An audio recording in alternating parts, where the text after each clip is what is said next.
ਇੰਨਾ ਵੱਡਾ ਮਹਾਰਾਜਾ ਰਣਜੀਤ ਸਿੰਘ ਦਾ ਰਾਜ ਸੀਗਾ, ਅੱਜ ਕੁੱਲ 6% ਰਿਹਾ। ਇਸ ਧਰਤੀ ਦੇ ਉੱਤੇ ਪੰਜਾਬ ਤੋਂ ਛੋਟੇ 50 ਤੋਂ ਜ਼ਿਆਦਾ ਮੁਲਕ ਆ ਜਿਹੜੇ ਪੰਜਾਬ ਤੋਂ ਛੋਟੇ ਆ। ਇਹ ਉਹਨਾਂ ਦੇ ਦਿਮਾਗ ਦੇ ਵਿੱਚ ਜਿਹੜਾ ਕੀੜਾ ਆ ਕਿ ਪੰਜਾਬੀ ਕੋਈ ਖਾਸ ਨਹੀਂ ਹੈਗੀ, ਹਿੰਦੀ ਖਾਸ ਆ। ਜਿੰਨਾ ਪੰਜਾਬ ਦਾ ਬਾਰਡਰ ਆ ਪਾਕਿਸਤਾਨ ਦੇ ਨਾਲ, ਉਦੋਂ 2 ਗੁਣਾ 3 ਗੁਣਾ ਗੁਜਰਾਤ ਅਤੇ ਰਾਜਸਥਾਨ ਦਾ ਬਾਰਡਰ ਲੱਗਦਾ। ਤੇ ਰਾਜਸਥਾਨ ਅਤੇ ਗੁਜਰਾਤ 'ਚ ਕਿਉਂ ਨਹੀਂ ਨਸ਼ਾ ਰਿਹਾ? ਪੰਜਾਬ ਦੇ ਵਿੱਚ 1 ਕਿਲੋ ਹੈਰੋਇਨ ਚਿੱਟੇ ਦੀ ਕੀ ਕੀਮਤ ਆ? ਉਹ 1 ਕਰੋੜ ਆ, ਪਰ ਬਾਕੀ ਭਾਰਤ ਵਿੱਚ 5 ਕਰੋੜ ਆ। ਇਹ ਉਹ ਮੁਲਕ ਦੇ ਸਟੈਟਿਸਟਿਕਸ ਆ ਕਿ ਭਾਰਤ ਵਿੱਚ ਬੱਚੇ ਪਹਿਲੇ ਨੰਬਰ ਤੇ ਆ ਜਿਹੜੇ ਸ਼ਰਾਬ ਪੀਂਦੇ ਆ, ਪੰਜਾਬੀ ਬੱਚੇ। 2011 ਤੋਂ ਲੈ ਕੇ 2014 ਤੱਕ ਪੂਰੇ ਭਾਰਤ ਵਿੱਚੋਂ 13,800 ਟਨ ਨਸ਼ਾ ਦਾ ਫੜਿਆ ਗਿਆ। ਉਹਦੇ ਵਿੱਚੋਂ 7,200 ਪੰਜਾਬ 'ਚ ਫੜਿਆ ਗਿਆ। ਮੈਂ ਬਜ਼ੁਰਗਾਂ ਨਾਲ ਜਦੋਂ ਗੱਲ ਕੀਤੀ, ਮੈਂ ਆਪਣੇ ਬਜ਼ੁਰਗਾਂ ਨਾਲ ਜਦੋਂ ਗੱਲ ਕੀਤੀ, ਉਹ ਇੱਥੇ ਕਦੀ ਰਹਿਣ ਨਹੀਂ ਆਏ ਸੀਗੇ। ਉਹਨਾਂ ਦਾ ਨਿਸ਼ਾਨਾ ਹੀ ਸੀਗਾ ਇੱਥੇ ਆ ਕੇ ਕਮਾ ਕੇ ਮੁੜ ਕੇ ਆਪਣੇ ਘਰ ਹੀ ਜਾਣਾ। ਸਤਿਗੁਰੂ ਗਰੀਬ ਨਿਵਾਜ ਦੀ ਸਾਜੀ ਨਿਵਾਜੀ, ਗੁਰੂ ਰੂਪ ਗੁਰੂ ਖਾਲਸਾ, ਸਾਧ ਸੰਗਤ ਜੀ, ਗੁਰੂ ਦੀ ਬਖਸ਼ੀ ਹੋਈ ਫਤਿਹ ਦਾ ਜਵਾਬ ਦੇਣਾ। ਵਾਹਿਗੁਰੂ ਜੀ ਕਾ ਖਾਲਸਾ, ਵਾਹਿਗੁਰੂ ਜੀ ਕੀ ਫਤਿਹ। ਦਾਸ ਅੱਜ ਕੁਝ ਫੈਕਟ ਤੁਹਾਡੇ ਮੂਹਰੇ ਪੇਸ਼ ਕਰਨ ਆਇਆ ਆ ਕਿ ਅੱਜ ਜਿਹੜਾ ਸਾਡਾ ਘਰ ਆ ਪੰਜਾਬ, ਉਹਦੇ ਮੌਜੂਦਾ ਹਾਲਾਤ ਕੀ ਆ। ਜਿਹੜੇ ਮੈਂ ਤੁਹਾਡੇ ਮੂਹਰੇ ਅੱਜ ਤੱਥ ਪੇਸ਼ ਕਰਨੇ ਆ, ਇਹ ਤੁਸੀਂ ਸਮਝਿਓ ਕਿ ਇਹ ਜਿਹੜੀ ਸਰਕਾਰ ਨਾਲ ਸਾਡਾ ਅੱਜ ਟਾਕਰਾ ਚੱਲ ਰਿਹਾ ਆ, ਇਹ ਉਹਨਾਂ ਦੇ ਤੱਤ ਆ। ਇਹ ਮੇਰੇ ਕੋਈ ਬਣਾਏ ਹੋਏ ਤੱਤ ਨਹੀਂ। ਇਹ ਜਿਹੜੀ ਰਿਸਰਚ ਇੰਸਟੀਟਿਊਸ਼ਨਾਂ ਆ ਜਿਹੜੀਆਂ ਗਰਾਊਂਡ ਲੈਵਲ ਦੇ ਉੱਤੇ ਕੰਮ ਕਰ ਰਹੀਆਂ ਆ, ਇਹ ਉਹਨਾਂ ਦੇ ਤੱਤ ਆ। ਇਹ ਗੱਲ ਸਮਝਣੀ ਜ਼ਰੂਰੀ ਆ। ਇਹ ਕੋਈ ਪ੍ਰੋਪਾਗੈਂਡਾ ਨਹੀਂ, ਇਹ ਐਕਚੁਅਲ ਫੈਕਚੁਅਲ ਇਨਫੋਰਮੇਸ਼ਨ ਸਾਡੇ ਮੂਹਰੇ ਅੱਜ ਪੇਸ਼ ਹੋਣੀ ਆ, ਜਿਹਦੇ ਵਿੱਚ ਇਹ ਸਾਡਾ ਕੋਈ ਓਪੀਨੀਅਨ ਨਹੀਂ, ਇਹ ਬਸ ਇੱਕ ਸ਼ੀਸ਼ਾ ਆ ਕਿ ਅੱਜ ਪੰਜਾਬ ਦੇ ਕੀ ਹਾਲਾਤ ਆ। ਮੈਂ ਸ਼ੁਰੂਆਤ ਦੇ ਵਿੱਚ ਪਹਿਲਾਂ ਇਹ ਸਵਾਲ ਪੁੱਛਣਾ ਚਾਹੁੰਦਾ ਹਾਂ ਕਿ ਪੰਜਾਬ ਹੀ ਕਿਉਂ? ਮਹਾਰਾਜ ਕਹਿੰਦੇ ਆ ਅਰਦਾਸ ਦੇ ਵਿੱਚ ਅਸੀਂ ਕਹਿੰਦੇ ਆ ਸਰਬੱਤ ਦਾ ਭਲਾ। ਮਹਾਰਾਜ ਕਹਿੰਦੇ ਆ ਸਭ ਮੈਂ ਜੋਤ, ਜੋਤ ਹੈ ਸੋਏ, ਤਿਸ ਤੇ ਚਾਨਣ ਸਭ ਮੈਂ ਚਾਨਣ ਹੋਏ। ਪਰ ਸਾਡੇ ਵਾਸਤੇ ਪੰਜਾਬ ਹੀ ਕਿਉਂ? ਇਹ ਗੱਲ ਪਹਿਲਾਂ ਸਮਝਣੀ ਬਹੁਤ ਜ਼ਰੂਰੀ ਆ, ਕਿਉਂਕਿ ਜੇ ਮੈਂ ਇੱਥੇ ਤੁਹਾਡੇ ਸਾਹਮਣੇ ਆ ਕੇ ਇਹ ਫੈਕਟ ਪੇਸ਼ ਕਰਾਂ ਕਿ ਪੰਜਾਬ 'ਚ ਇਹ ਹੋ ਰਿਹਾ ਆ, ਆਹ ਹੋ ਰਿਹਾ, ਤੇ ਤੁਸੀਂ ਪੰਜਾਬ ਸਮਝ ਹੀ ਨਹੀਂ ਸਕਦੇ ਕਿ ਪੰਜਾਬ ਸਾਡੇ ਲਈ ਹੈ ਕੀ, ਫਿਰ ਉਹ ਜਿਹੜਾ ਸਾਰਾ ਫੈਕਟ ਪੇਸ਼ ਕਰਨਾ ਉਹਦਾ ਕੋਈ ਫਾਇਦਾ ਨਹੀਂ। ਪੰਜਾਬ ਜਿੱਥੇ ਸਾਡਾ ਇਤਿਹਾਸ, ਜਿੱਥੇ ਗੁਰਬਾਣੀ ਦੇ ਕਈ ਫਰਮਾਨ ਸਾਨੂੰ ਨਹੀਂ ਸਮਝਦੇ ਜਦ ਤੱਕ ਅਸੀਂ ਉਹ ਗਰਾਊਂਡ ਨੂੰ ਨਹੀਂ ਸਮਝਦੇ। ਗੁਰਬਾਣੀ ਦੇ ਵਿੱਚ ਮਹਾਰਾਜ ਨੇ ਕਈ ਜਾਨਵਰਾਂ ਦੇ ਵੀ ਐਗਜ਼ਾਮਪਲ ਦਿੱਤੇ ਆ, ਮਹਾਰਾਜ ਨੇ ਕਈ ਦਰਖਤਾਂ ਦੇ ਵੀ ਐਗਜ਼ਾਮਪਲ ਦਿੱਤੇ ਆ ਜਿਹੜੇ ਮੈਂ UK 'ਚ ਜੰਮ ਕੇ ਮੈਨੂੰ ਨਹੀਂ ਪਤਾ, ਮੈਂ ਕਦੀ ਸਿੰਬਲ ਰੱਖ ਨਹੀਂ ਦੇਖਿਆ ਜਿਹੜਾ ਗੁਰਬਾਣੀ ਚਾਹੁੰਦਾ।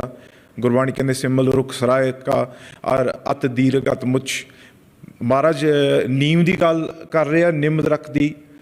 ਅੰਮ੍ਰਿਤ ਲੈ ਲੈ ਨੀਮ ਸਿੰਚਾਈ ਕੀ। ਅੰਮ੍ਰਿਤ ਉਹ ਜਿਹੜਾ ਕੌੜਾ ਦਰਖਤ ਹੁੰਦਾ ਹੈ, ਉਹਦੇ ਵਿੱਚ ਤੁਸੀਂ ਨਿੰਮ ਪਾਈ ਜਾਓ, ਉਹਦੇ ਵਿੱਚ ਅੰਮ੍ਰਿਤ ਪਾਈ ਜਾਓ ਤਾਂ ਕੌੜਾ ਹੀ ਰਹਿੰਦਾ। ਮਹਾਰਾਜ ਅੰਬ ਦੀ ਗੱਲ ਕਰ ਰਹੇ ਆ, ਕੋਕਿਲ ਹੋਆ ਅੰਬ ਚਸਾ। ਉਹ ਜਿਹੜਾ ਕੋਇਲ ਨੇ, ਮੈਂ ਕੋਇਲ ਨਹੀਂ ਕਦੀ ਦੇਖੀ UK 'ਚ ਜੰਮ ਕੇ। ਮਹਾਰਾਜ ਕਹਿੰਦੇ ਕਾਲੀ ਕੋਇਲ ਤੂੰ ਕਿਤ ਗੁਣ ਕਾਲੀ, ਆਪਣੇ ਪ੍ਰੀਤਮ ਕਿ ਮੈਂ ਬਿਰਹੋ ਜਾਲੀ। ਉਹ ਅਸੀਂ ਕਦੀ ਦੇਖੀ ਨਹੀਂ। ਇੰਨੇ ਐਗਜ਼ਾਮਪਲ ਗੁਰਬਾਣੀ ਦੇ ਵਿੱਚ ਆਉਂਦੇ ਆ, ਉਹ ਧਰਤੀ ਦੇ ਨਾਲ ਸੰਬੰਧਿਤ, ਜਿਹਦੇ ਤੱਕ ਜਦੋਂ ਤੁਸੀਂ ਉਹ ਧਰਤੀ ਨੂੰ ਨਹੀਂ ਸਮਝੋਗੇ ਉਹ ਤੁਹਾਨੂੰ ਫਰਮਾਨ ਕਿੱਦਾਂ ਸਮਝ ਆਏਗੇ। ਪਰ ਇਹ ਗੱਲ ਰਹੀ ਦੂਰ ਦੀ। ਅੱਜ ਜਿਹੜੀ ਮੈਂ ਗੱਲ ਕਰ ਰਿਹਾ ਤੁਹਾਡੀ, ਜਿਹੜਾ ਫਾਊਂਡਰ ਉਸ ਧਰਤੀ ਦਾ ਬੰਦਾ ਸਿੰਘ ਬਹਾਦਰ ਆ, ਪੰਜਾਬ 5 ਦਰਿਆਵਾਂ ਦੀ ਧਰਤੀ, ਉਹਦੇ ਉੱਤੇ ਕਿਉਂ ਅਸੀਂ ਧਿਆਨ ਦੇ ਰਹੇ ਹਾਂ? ਇਹ ਵਰਲਡ ਸਿੱਖ ਪਾਰਲੀਮੈਂਟ ਦੇ ਪਲੇਟਫਾਰਮ ਤੋਂ ਕਿਉਂ ਗੱਲ ਹੋ ਰਹੀ ਆ? ਕੱਲ ਜਿਹੜੀ ਇਹ ਗੱਲ ਅੱਜ ਕਰ ਰਹੇ ਹਾਂ, ਇਹ ਤਾਂ ਕਰ ਰਹੇ ਹਾਂ ਕਿਉਂਕਿ ਉੱਥੇ 75% ਸਿੱਖਾਂ ਦਾ ਘਰ ਆ, ਸਿੱਖਾਂ ਦੀ ਕੌਮ ਉੱਥੇ 75% ਅੱਜ ਰਹਿ ਰਹੀ ਆ। ਤਾਂ ਗੱਲ ਹੋ ਰਹੀ ਆ ਪੰਜਾਬ ਦੀ, ਕਿਉਂਕਿ ਸਾਡੀ ਕੌਮ ਉੱਥੇ ਅੱਜ ਸਾਡੀ ਕੌਮ ਦਾ ਘਰ ਆ। ਸ਼ੁਰੂਆਤ ਦੇ ਵਿੱਚ मैं माड़ा जिहा पिछे जाना चाਹੁੰਦਾ, क्योंकि जे तुसी समझना है कि पंजाब अज है की, असी पहला समझिए कि पंजाब सीगा की। सिखा दा राज सीगा, तुहाडा राज सीगा, ये तुहाडा घर सीगा, जिहदे विच कल्ले कुल 10% ही सिखा दी आबादी सीगी। पर तुसी, मैं ज़्यादा इतिहास दे विच ना जांदा, तुसी तुहानूं सारिਆਂ ਨੂੰ पता ही है कि महाराजा रणजीत सिंह दा राज किवें दा सीगा, जिथे वो 10% वो सिखां ने कोई मजहब नूं नहीं मोड़िया। हालांकि सारिਆਂ ਨੂੰ इकट्ठे रख के वो एक ही चुल्हा वगदा सीगा 3 धर्मां दा। किन्ना वड्डा सीगा महाराजा रणजीत सिंह दा राज। जे तुसी महाराजा रणजीत सिंह दे जियोग्राफिकल एरिया नूं तुसी देखो, वो राज इन्ना वड्डा सीगा कि जे तुसी यूके, इटली, न्यूजीलैंड ते हॉलैंड वर्गे मुल्क उहदे राज च पै के अज भी जगह बचती सीगी महाराजा रणजीत सिंह दे राज दे विच। 879,000 किलोमीटर जिहड़ा उहनां दा राज सीगा महाराजा रणजीत सिंह दा। अज मौजूदा जिहड़ा पाकिस्तान दा जियोग्राफिकल एरिया 770,000 स्क्वायर किलोमीटर है। जिहड़ा महाराजा रणजीत सिंह दा पंजाब सीगा वो अज दे पाकिस्तान नालों भी वड्डा सीगा। हुण जिहड़ा पंजाब आ वो कित्थे तक रह गया, उहदे उत्ते असीं गल करांगे। पहला जदों गोरे आए उदों साडी जंग जुग दिलती। पंजाब एक आखिरी सूबा सीगा जिहड़ा डिग्गिया पंजाब, जदों गोरियां ने आके एंगलो सिख वॉर जदों चले, वो उन्हां दी जिहड़ी रेवोल्यूशन या उन्हां दे खिलाफ बगावत किहने कीती, शुरुआत कित्थों होई? वो हुई गद्री बाबियां तो, बब्बर अकालियां तो, जिन्हां ने कुर्बानियां कीतियां कल्ले सिखां दी आज़ादी वास्ते नहीं, वो उत्थे दे जिहड़े लोक उन्हां दी आज़ादी वास्ते उन्होंने कुर्बानियां कीतियां। तुसीं देख सकते हैं जिहड़े फैक्ट आ कि जिन्ने उस वेले शहीद होए, जिन्हां नूं टंगिया गया, जिन्हां नूं मारिया गया, वो 90% सिख सन, पंजाब तो वसदे सिख सन, जिन्हां ने कल्ले इंडिया वास्ते नहीं कुर्बानियां कीतियां। पर जिहड़ा अज पंजाब जिहड़ा पाकिस्तान दे विच, जिथे पाकिस्तान नूं भी आज़ादी मिली, वो सिखां दी कुर्बानी करके भी मिली। हुण मैं आना 1947 दे जिहड़ी वंड, उस वेले तक साडी 82% जी जियोग्राफिकल एरिया असी गवा चुके सीगे। ਉਹਦੇ ਵਿੱਚ ਜਿਹੜਾ ਸਾਡਾ ਪੰਜਾਬ ਦੇ ਵਿੱਚ ਸਭ ਤੋਂ ਜ਼ਿਆਦਾ ਸਾਡਾ ਨੁਕਸਾਨ ਹੋਇਆ। ਵੰਡ ਕਿਹਦੀ ਹੋਈ? ਪਾਕਿਸਤਾਨ ਤੇ ਇੰਡੀਆ ਦੀ ਨਹੀਂ ਵੰਡ ਹੋਈ, ਵੰਡ ਹੋਈ ਪੰਜਾਬ ਦੀ। ਸਭ ਤੋਂ ਜ਼ਿਆਦਾ ਨੁਕਸਾਨ ਪੰਜਾਬ ਦਾ ਹੋਇਆ। ਉਸ ਵੇਲੇ 40% ਸਿੱਖ ਬੇਘਰ ਸਨ ਤੇ 2% ਸਿੱਖਾਂ ਦੀ ਕੌਮ ਮਾਰੀ ਗਈ। ਉਹ ਤੁਹਾਡਾ ਘਰ ਸੀਗਾ, ਤੁਸੀਂ ਰਾਜੇ ਸੀਗੀ ਉਸ ਘਰ ਦੇ, ਤੇ ਜਦੋਂ ਰਾਜ ਵਾਸਤੇ ਤੁਸੀਂ ਲੜਾਈ ਲੜੀ ਤੇ ਮੁੜ ਕੇ ਰਾਜ ਹੋਰ ਕਿਸੇ ਦੇ ਹੱਥ, ਤੇ ਜਿਹੜਾ ਤੁਹਾਡਾ ਘਰ ਵੀ ਉਹ ਵੀ ਅੱਧਾ ਤੋੜਾ ਗਿਆ। ਉਸ ਤੋਂ ਬਾਅਦ ਕਈ ਸੂਬੇ ਚੱਲੇ, ਪੂਰਾ ਇੰਡੀਆ 10 ਸਾਲਾਂ ਦੇ ਵਿੱਚ ਰੀਆਰਗਨਾਈਜ਼ ਕੀਤਾ ਗਿਆ। ਗੁਜਰਾਤ, ਜਿੱਥੇ ਗੁਜਰਾਤੀ ਬੋਲਦੇ ਸੀਗੇ ਉੱਥੇ ਗੁਜਰਾਤ ਬਣਾਇਆ ਗਿਆ, ਜਿੱਥੇ ਮਹੱਰਾਠੀ ਬੋਲਦੇ ਸੀਗੇ ਉੱਥੇ ਮਹਾਰਾਸ਼ਟਰਾ ਬਣਾਇਆ ਗਿਆ, ਜਿੱਥੇ ਬਿਹਾਰੀ ਬੋਲਦੇ ਸੀ ਉੱਥੇ ਬਿਹਾਰ ਬਣਾਇਆ ਗਿਆ। ਪੰਜਾਬ ਇੱਕ ਇਕੱਲਾ ਹੀ ਸੂਬਾ ਸੀਗਾ ਜਿੱਥੇ ਪੰਜਾਬ ਨਹੀਂ ਬਣਿਆ ਗਿਆ। ਉਹਦੇ ਵਾਸਤੇ ਇੱਕ ਲਹਿਰ ਚੱਲੀ ਜਿਹਦਾ ਨਾਂ ਲਿਖਿਆ ਗਿਆ ਪੰਜਾਬੀ ਸੂਬਾ ਲਹਿਰ। ਉਹ ਪੰਜਾਬੀ ਸੂਬਾ ਲਹਿਰ ਦੇ ਵਿੱਚ ਜੇਲਾਂ ਭਰ ਗਈਆਂ ਕਿ ਅਸੀਂ ਪੰਜਾਬੀ ਨੂੰ ਮੁੱਖ ਰੱਖ ਕੇ ਇੱਕ ਸਟੇਟ ਚਾਹੁੰਦੇ ਹਾਂ ਜਿੱਥੇ ਸਾਡੀ ਮਾਂ ਬੋਲੀ, ਸਾਡੀ ਮਾਂ ਬੋਲੀ ਉੱਥੇ ਕਾਇਮ ਰਵੇ, ਉੱਥੇ ਬੱਚੀ ਜਾਵੇ। ਉਸ ਤੋਂ ਬਾਅਦ 10 ਸਾਲਾਂ ਦੇ ਸੰਘਰਸ਼ ਤੋਂ ਬਾਅਦ ਪੰਜਾਬੀ ਸੂਬਾ ਬਣਿਆ। ਪੰਜਾਬੀ ਸੂਬਾ ਬਣਨ ਦੇ ਵਿੱਚ ਉਹਨਾਂ ਨੇ ਟ੍ਰਾਈਫਰਕੇਸ਼ਨ ਕੀਤੀ, ਪੰਜਾਬ, ਹਰਿਆਣਾ ਤੇ ਹਿਮਾਚਲ ਤੋੜ ਕੇ। ਉਹਦੇ ਵਿੱਚ ਉਹਨਾਂ ਨੇ ਕਈ ਇੱਦਾਂ ਦੇ ਲਾਅ ਪਾਸ ਕੀਤੇ। 1966 ਰੀਆਰਗਨਾਈਜੇਸ਼ਨ ਐਕਟ ਦੇ ਵਿੱਚ, ਐਕਟ 78, 79, 80 ਤੁਸੀਂ ਜਾ ਕੇ ਪੜ੍ਹ ਲਿਓ। ਉਹ ਐਕਟਾਂ ਦੇ ਵਿੱਚ ਪੰਜਾਬ ਦੀ ਜਿਹੜੀ ਵਾਟਰ ਮੈਨੇਜਮੈਂਟ ਦੀ ਉਹਨਾਂ ਨੇ ਪੰਜਾਬ ਤੋਂ ਖੋਈ ਗਈ। ਕੋਈ ਹੋਰ ਸਟੇਟ ਸਬਜੈਕਟ ਨਹੀਂ ਹੈਗਾ। ਹਰੇਕ ਸਟੇਟ ਦੇ ਵਿੱਚ ਆਪਣਾ ਅਧਿਕਾਰ ਹੈ ਆਪਣੇ ਪਾਣੀ ਦੇ ਉੱਤੇ, ਪੰਜਾਬ ਦੇ ਉੱਤੇ ਨਹੀਂ। ਪੰਜਾਬ ਕੋਈ ਕਨਾਲ ਨਹੀਂ ਪੱਟ ਸਕਦਾ ਸੈਂਟਰਲ ਸਰਕਾਰ ਤੋਂ ਕਹੇ ਬਗੈਰ। ਪੰਜਾਬ ਆਪਣੇ ਭਾਖੜੇ ਦੇ ਉੱਤੇ ਕੋਈ ਕੁਝ ਨਹੀਂ ਕਰ ਸਕਦਾ ਸੈਂਟਰਲ ਕਹੇ ਤੋਂ ਬਗੈਰ। ਸਾਧ ਸੰਗਤ ਜੀ, 2019 ਦੇ ਵਿੱਚ ਭਾਖੜਾ ਨੇ ਜਵਾਬ ਦਿੱਤਾ ਤੇ ਪੰਜਾਬ ਦੇ ਪਿੰਡ ਡੁੱਬੇ ਗਏ। ਦਾਸ ਨੇ ਖੁਦ ਇੱਕ BBM board, Bhakra Nangal board ਦੇ ਮੈਨੇਜਰ ਨਾਲ ਇੱਕ ਗੱਲ ਕੀਤੀ, ਇੰਜੀਨੀਅਰ ਦੇ ਨਾਲ ਫੋਨ ਦੇ ਉੱਤੇ ਗੱਲ ਕੀਤੀ, ਤੇ ਦਾਸ ਨੇ ਉਹ ਫੋਨ ਕਾਲ ਰਿਕਾਰਡਿੰਗ ਵੀ ਕੀਤੀ ਆ। ਮੈਂ ਉਹਨੂੰ ਪੁੱਛਿਆ, ਮੈਂ ਕਿਹਾ ਕਿ ਤੁਸੀਂ ਜਿਹੜਾ ਆਪਣਾ ਭਾਖੜੇ ਤੋਂ ਜਿਹੜਾ ਪਾਣੀ ਤੁਸੀਂ ਜਵਾਬ ਦਿੱਤਾ, ਉਹ ਜਿਹੜਾ ਗੇਟ ਖੋਲ੍ਹੇ ਆ ਤੇ ਪਿੰਡ ਡੁੱਬਦੇ ਆ, ਤੁਸੀਂ ਹੌਲੀ ਹੌਲੀ ਕਿਉਂ ਨਹੀਂ ਖੋਲ੍ਹ ਸਕਦੇ ਸੀਗੇ? 1700 ਫੁੱਟ ਤੱਕ ਕਾਹਤੇ ਤੁਸੀਂ ਜਾ ਕੇ ਖੋਲ੍ਹਿਆ? ਕਹਿੰਦਾ ਭਾਜੀ, ਜਦ ਤੱਕ ਸਾਨੂੰ ਸੈਂਟਰਲ ਤੋਂ ਫੋਨ ਨਹੀਂ ਆਉਂਦਾ ਅਸੀਂ ਕੋਈ ਬਟਨ ਨਹੀਂ ਦਬਾ ਸਕਦੇ। ਕਹਿੰਦਾ ਸਾਨੂੰ ਅਧਿਕਾਰ ਹੀ ਨਹੀਂ ਕੋਈ ਕਿ ਅਸੀਂ ਆਪਣਾ ਇੱਥੇ ਕੁਝ ਕਰ ਸਕੀਏ। ਤੇ ਕਹਿੰਦੇ ਜਦੋਂ ਉਹ ਕਹੋਗੇ ਉਦੋਂ ਗੇਟ ਖੋਲਾਂਗੇ, ਭਾਵੇਂ ਉਹ ਪੂਰਾ ਪੰਜਾਬ ਡੁੱਬ ਦੇਣ, ਇੰਨਾ ਪੰਜਾਬ ਪਾਣੀ ਭਾਖੜੇ ਦੇ ਵਿੱਚ ਰੋਕਿਆ ਹੋਇਆ ਹੈ। ਪੰਜਾਬ ਦੇ ਵਿੱਚ ਉਸ ਵੇਲੇ ਇੱਕੋ ਹੀ ਨਹਿਰ ਜਾਰੀ ਸੀਗੀ 1947 ਵੇਲੇ, ਉਹ ਜਾਂਦੀ ਸੀ ਰਾਜਸਥਾਨ ਤੱਕ, ਤੇ ਪੰਜਾਬ ਨੂੰ ਉਸ ਦਾ ਮਾਲੀਆ ਮਿਲ ਰਿਹਾ ਸੀਗਾ। ਉਹ ਕੋਈ ਟ੍ਰੇਡ ਚੱਲ ਰਿਹਾ ਸੀਗਾ। 1947 ਦੇ ਵਿੱਚ ਪਹਿਲਾਂ ਹੀ ਗੱਲ ਹੋਈ ਕਿ ਜਿਹੜਾ ਪਾਣੀ ਜਾ ਰਿਹਾ ਹੈ ਪੰਜਾਬ ਦਾ, ਉਹ ਮੁਫਤ ਕੀਤਾ ਗਿਆ। ਉਹਦੇ ਉੱਤੇ ਮੈਂ ਬਾਅਦ 'ਚ ਦੁਬਾਰਾ ਗੱਲ ਕਰਦਾ। ਆਹ 1966 ਤੋਂ ਬਾਅਦ ਸਿੱਖਾਂ ਨੂੰ ਥੋੜ੍ਹਾ ਬਹੁਤਾ ਪਤਾ ਲੱਗਾ ਕਿ ਕੀ ਸਾਡਾ ਰਾਜ ਸੀਗਾ, ਰਾਜ ਸਾਡੇ ਤੋਂ ਖੋਇਆ ਗਿਆ। ਉਹਦੀ ਲੜਾਈ ਵਾਸਤੇ ਅਸੀਂ ਸ਼ਹੀਦੀਆਂ ਪਾਈਆਂ, ਅਸੀਂ ਜੇਲਾਂ ਭਰੀਆਂ, ਸਾਨੂੰ ਫਾਂਸੀ ਦੀ ਸਜ਼ਾ ਦਿੱਤੀ ਗਈ, ਉਹ ਆਜ਼ਾਦੀ ਵਾਸਤੇ।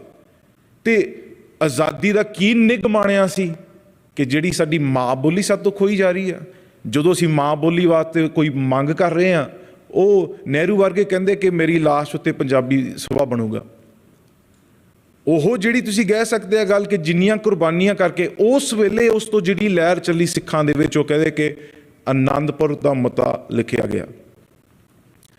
ਹੁਣ ਆਨੰਦਪੁਰ ਮਤੇ ਦੇ ਲਿਖਣ ਦੇ ਪਿੱਛੇ ਤੁਸੀਂ ਸਮਝ ਸਕਦੇ ਆ ਕਿ ਸਾਡਾ ਇੱਕ ਪਾਣੀ ਸਭ ਤੋਂ ਖੋਇਆ ਗਿਆ, ਪਾਣੀ ਹੋਰ ਸਟੇਟਾਂ ਨੂੰ ਦਿੱਤਾ ਗਿਆ, ਤੇ ਮਾਂ ਬੋਲੀ। ਇਹ ਦੋ ਮੁੱਖ ਵਿਸ਼ੇ ਸੀਗੇ ਆਨੰਦਪੁਰ ਮਤੇ ਦੇ। ਆਨੰਦਪੁਰ ਮਤੇ ਤੇ ਬਹੁਤ ਕੁਛ, ਹਜੇ ਉਹਦੇ ਉੱਤੇ ਕਈ ਘੰਟੇ ਦਾ ਪੂਰਾ ਲੈਕਚਰ ਆਨੰਦਪੁਰ ਮਤੇ ਤੇ ਹੀ ਹੋ ਸਕਦਾ, ਪਰ ਮੈਂ ਸਮਾਂ ਦਾ ਜਾਚ, ਉਹ ਮੈਂ ਥੋੜ੍ਹਾ ਤੁਹਾਨੂੰ ਸੰਖੇਪ ਦੇ ਵਿੱਚ ਦੱਸਦਾ। ਉਹ ਫਿਰ ਇੱਕ ਹੋਰ ਤੁਸੀਂ ਕਹਿ ਸਕਦੇ ਕਿ ਉਹਦਾ ਇੱਕ ਹੋਰ ਫੇਸ ਬਣ ਚੁੱਕਾ ਸੀਗਾ। ਕੀ ਸੀਗਾ? ਧਰਮ ਯੁੱਧ ਮੋਰਚਾ। ਜਦੋਂ ਉਸ ਵੇਲੇ ਸਿੱਖਾਂ ਨੂੰ ਸੰਤ ਗਿਆਨੀ ਜਰਨੈਲ ਸਿੰਘ ਭਿੰਡਰਾਂਵਾਲੇ, ਜੋ ਹੋਰ ਸਿੱਖ ਭਾਈ ਫੌਜਾ ਸਿੰਘ ਵਰਗੇ, ਉਹਨਾਂ ਨੇ ਸਾਨੂੰ ਸਮਝਾਉਣ ਦੀ ਕੋਸ਼ਿਸ਼ ਕੀਤੀ ਕਿ ਸਿੱਖ ਦੀ ਕੀਮਤ ਕੀ ਆ ਪੰਜਾਬ ਦੇ ਵਿੱਚ। ਉਸ ਵੇਲੇ ਫਿਰ ਉਹ ਕਹਾਣੀ ਬਦਲੀ ਗਈ। ਆਨੰਦਪੁਰ ਮਤੇ ਦਾ ਜਿਹੜਾ ਮੂੰਹ ਫਿਰ ਉਹ ਮੁੜ ਕੇ ਧਰਮ ਯੁੱਧ ਮੋਰਚਾ ਬਣ ਗਿਆ। ਤੇ ਧਰਮ ਯੁੱਧ ਮੋਰਚਾ ਕਿੱਥੋਂ ਸ਼ੁਰੂ ਹੁੰਦਾ ਆ? ਕਪੂਰੀ ਦਾ ਮੋਰਚਾ। ਕਪੂਰੀ ਦਾ ਮੋਰਚਾ ਕੀ ਸੀਗਾ? SYL ਕਨਾਲ ਦੀ ਜਿਹੜੀ ਨੀਂਹ ਪੱਟੀ ਜਾ ਰਹੀ ਸੀ। ਹੁਣ ਜਿਹੜੀ ਸਾਰੀ ਕਹਾਣੀ ਜੁੜਦੀ ਆ, ਇਹ ਸਾਰੀ ਮਨੁੱਖੀ ਅਧਿਕਾਰਾਂ ਦੀ ਗੱਲ ਆ। ਪਾਣੀ, ਜਿੱਥੇ ਗੁਰਬਾਣੀ ਦੇ ਵਿੱਚ ਮਹਾਰਾਜ ਕਹਿੰਦੇ ਆ ਕਿ ਪਹਿਲਾ ਪਾਣੀ ਜੀਉ ਹੈ ਜਿਤ ਹਰਿਆ ਸਭ ਕੋਇ। ਤੁਸੀਂ ਧਰਤੀ ਦੇ ਉੱਤੇ ਦੇਖੋ, ਹਜ਼ਾਰਾਂ ਸਾਲ ਪਿੱਛੇ ਜਿੱਥੇ ਵੀ ਕੋਈ ਆਬਾਦੀ ਜਾ ਕੇ ਵਸੀ ਆ, ਉਹ ਪਾਣੀ ਨੂੰ ਮੁੱਖ ਰੱਖ ਕੇ ਵਸੀ ਆ। ਚੀਨ ਦੇ ਵਿੱਚ ਯੈਲੋ ਰਿਵਰ ਜਿਹਨੂੰ ਕਹਿੰਦੇ ਆ, ਹਜ਼ਾਰਾਂ ਸਾਲ ਪਿੱਛੇ ਉੱਥੇ ਆਬਾਦੀ ਵਸੀ ਆ। ਈਜਿਪਟ ਦੇ ਵਿੱਚ ਰਿਵਰ ਨਾਈਲ ਜਿੱਥੇ ਆਬਾਦੀ ਵਸੀ ਆ, ਉੱਥੇ ਤਾਂ ਵਸੀ ਆ ਕਿਉਂਕਿ ਉੱਥੇ ਪਾਣੀ ਸੀਗਾ। ਇੱਦਾਂ ਦੇ ਕਈ ਮਿਸਾਲ ਆ ਅੱਜ ਦੁਨੀਆ ਦੇ ਉੱਤੇ, ਜਿੱਥੇ ਪਾਣੀ ਨਹੀਂ ਰਿਹਾ ਉੱਥੇ ਆਬਾਦੀ ਨਹੀਂ ਰਹੀ। ਇੰਡਸ ਜਿਹਨੂੰ ਇੰਡੀਆ ਕਰਕੇ ਨਾਂ ਜਾਣਿਆ ਜਾਂਦਾ ਹੈ, ਉੱਥੇ ਵੀ ਆਬਾਦੀ ਕਿਉਂ ਵਸੀ? ਕਿਉਂਕਿ ਉਹ ਦਰਿਆ, ਪੰਜਾਬ ਦੇ ਪਾਣੀ ਦੇ ਦਰਿਆ ਦੇ ਉੱਥੇ ਆਸ-ਪਾਸ, ਤਾਂ ਹੀ ਉੱਥੇ ਆਬਾਦੀ ਵਸੀ।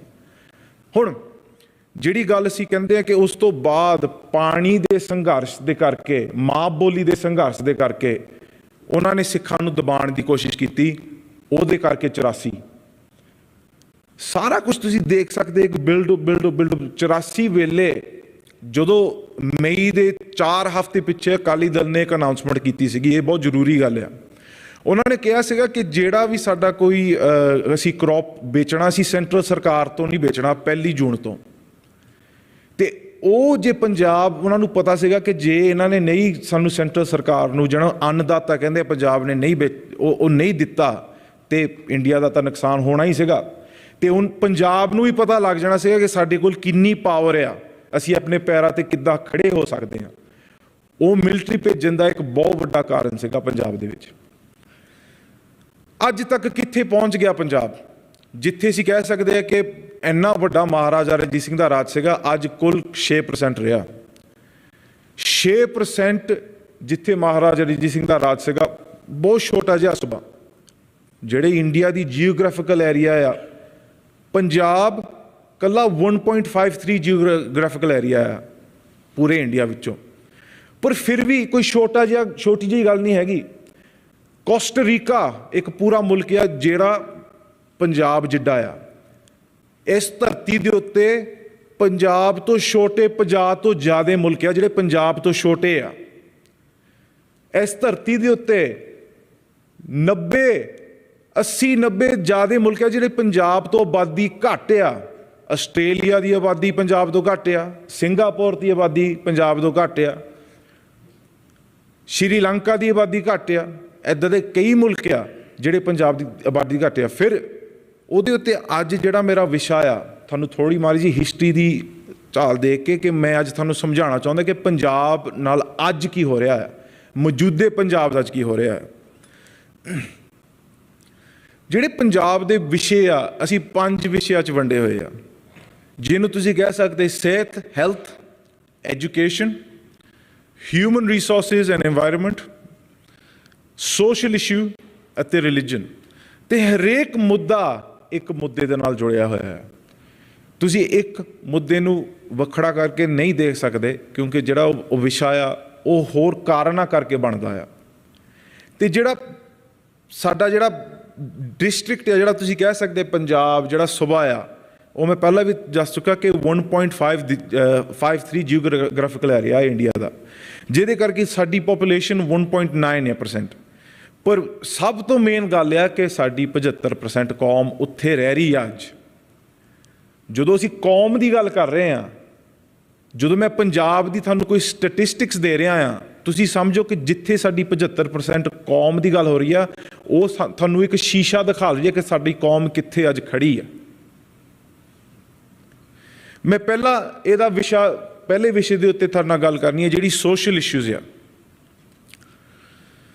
ਸਾਧ ਸੰਗਤ ਜੀ, ਆ ਜਿਹੜਾ ਤੁਸੀਂ ਇਹ ਜਿਹੜੀ ਇਮੇਜ ਦੇਖ ਸਕਦੇ ਆ ਲੈਫਟ ਹੈਂਡ ਸਾਈਡ ਦੇ ਉੱਤੇ, ਇਹ ਹੈਗੀ CIA ਦੀ ਡਾਕੂਮੈਂਟ ਆ। CIA ਦੀ ਡਾਕੂਮੈਂਟ ਦੇ ਵਿੱਚ ਉਹਨਾਂ ਨੇ ਇੱਕ ਪੂਰੀ ਦੁਨੀਆ ਦਾ ਮੈਪ ਤਿਆਰ ਕੀਤਾ ਹੈ ਕਿ ਜਿਹੜੀ ਇੰਟਰਨੈਸ਼ਨਲ ਡਰੱਗ ਟ੍ਰੈਫਿਕਿੰਗ ਜਿਹਨਾਂ ਨੂੰ ਕਹਿੰਦੇ ਆ, ਉਹ ਮੈਪ ਦੇ ਵਿੱਚ ਉਹਨਾਂ ਨੇ ਪੰਜਾਬ ਦੇ ਉੱਤੇ ਸਪੈਸ਼ਲ ਮੈਂਸ਼ਨ ਇੱਕ ਬਾਕਸ ਰੱਖ ਕੇ ਉਹਦੇ ਉੱਤੇ ਗੋਲਡਨ ਕ੍ਰੈਸੈਂਟ ਦਾ ਨਾਂ ਰੱਖਿਆ ਗਿਆ ਆ, ਜਿਹਨੂੰ ਕੋਰੀਡੋਰ ਆਫ ਡਰੱਗਸ ਕਹਿੰਦੇ ਆ। ਆ ਜਿਹੜੀ ਰਾਈਟ ਹੈਂਡ ਸਾਈਡ ਦੇ ਉੱਤੇ ਇਹ UN war on drugs the report ਆ, ਜਿਹਦੇ ਉੱਤੇ ਉਹਨਾਂ ਨੇ ਇੱਕ ਸਪੈਸ਼ਲ ਉਹਨਾਂ ਦੇ ਉੱਤੇ ਜਿਹੜੀ ਰਿਪੋਰਟ ਪੇਸ਼ ਕੀਤੀ ਗਈ ਪੰਜਾਬ ਦੇ ਗੋਲਡਨ ਕ੍ਰੈਸੈਂਟ ਦੇ ਉੱਤੇ, ਕਿ ਕਿੱਦਾਂ ਪੰਜਾਬ ਦੇ ਵਿੱਚ ਨਸ਼ਾ ਆ ਰਿਹਾ ਹੈ ਅੱਜ। ਪਰ ਇਹਦੇ ਵਿੱਚ ਇੱਕ ਗੱਲ ਮੈਂ ਤੁਹਾਨੂੰ ਜ਼ਰੂਰ ਪੁੱਛਣਾ ਚਾਹੁੰਦਾ ਹਾਂ, ਪੰਜਾਬ ਦੇ ਬਾਰਡਰ ਦੇ ਉੱਤੇ ਪੁਲਿਸ ਨਹੀਂ, ਪੰਜਾਬ ਦੇ ਬਾਰਡਰ ਦੇ ਉੱਤੇ ਮਿਲਟਰੀ ਨਹੀਂ। ਜਿੱਥੇ ਪੰਜਾਬ ਦੇ ਵਿੱਚ ਨਸ਼ਾ ਆ ਰਿਹਾ ਆ, ਜਿੰਨਾ ਪੰਜਾਬ ਦਾ ਬਾਰਡਰ ਆ ਪਾਕਿਸਤਾਨ ਦੇ ਨਾਲ, ਉਦੋਂ 2 ਗੁਣਾ 3 ਗੁਣਾ ਗੁਜਰਾਤ ਅਤੇ ਰਾਜਸਥਾਨ ਦਾ ਬਾਰਡਰ ਲੱਗਦਾ।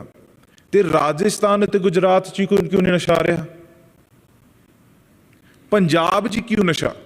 ਪੰਜਾਬ 'ਚ ਕਿਉਂ ਗੋਲਡਨ ਕ੍ਰੈਸੈਂਟ ਦਾ ਕੋਰੀਡੋਰ ਦੱਸਿਆ ਜਾਂਦਾ ਆ? ਆਹ ਜਿਹੜੀ ਗੁਰੂ ਨਾਨਕ ਦੇਵ ਯੂਨੀਵਰਸਿਟੀ ਦੀ ਸਟੈਟਿਸਟਿਕਸ ਰਿਪੋਰਟ ਆ, ਉਹਦੇ ਵਿੱਚ ਲਿਖਿਆ ਆ ਕਿ ਪੰਜਾਬ ਦੇ ਵਿੱਚ 1 ਕਿਲੋ ਹੈਰੋਇਨ ਚਿੱਟੇ ਦੀ ਕੀ ਕੀਮਤ ਆ? ਉਹ 1 ਕਰੋੜ ਆ, ਪਰ ਬਾਕੀ ਭਾਰਤ ਵਿੱਚ 5 ਕਰੋੜ ਆ। ਪੰਜਾਬ 'ਚ ਕਿਉਂ ਸਸਤਾ? ਪੰਜਾਬ 'ਚ ਕਿਉਂ ਆਮ ਮਿਲਦਾ ਆ? ਇਹ ਇੱਕ ਸਾਜ਼ਿਸ਼ ਆ।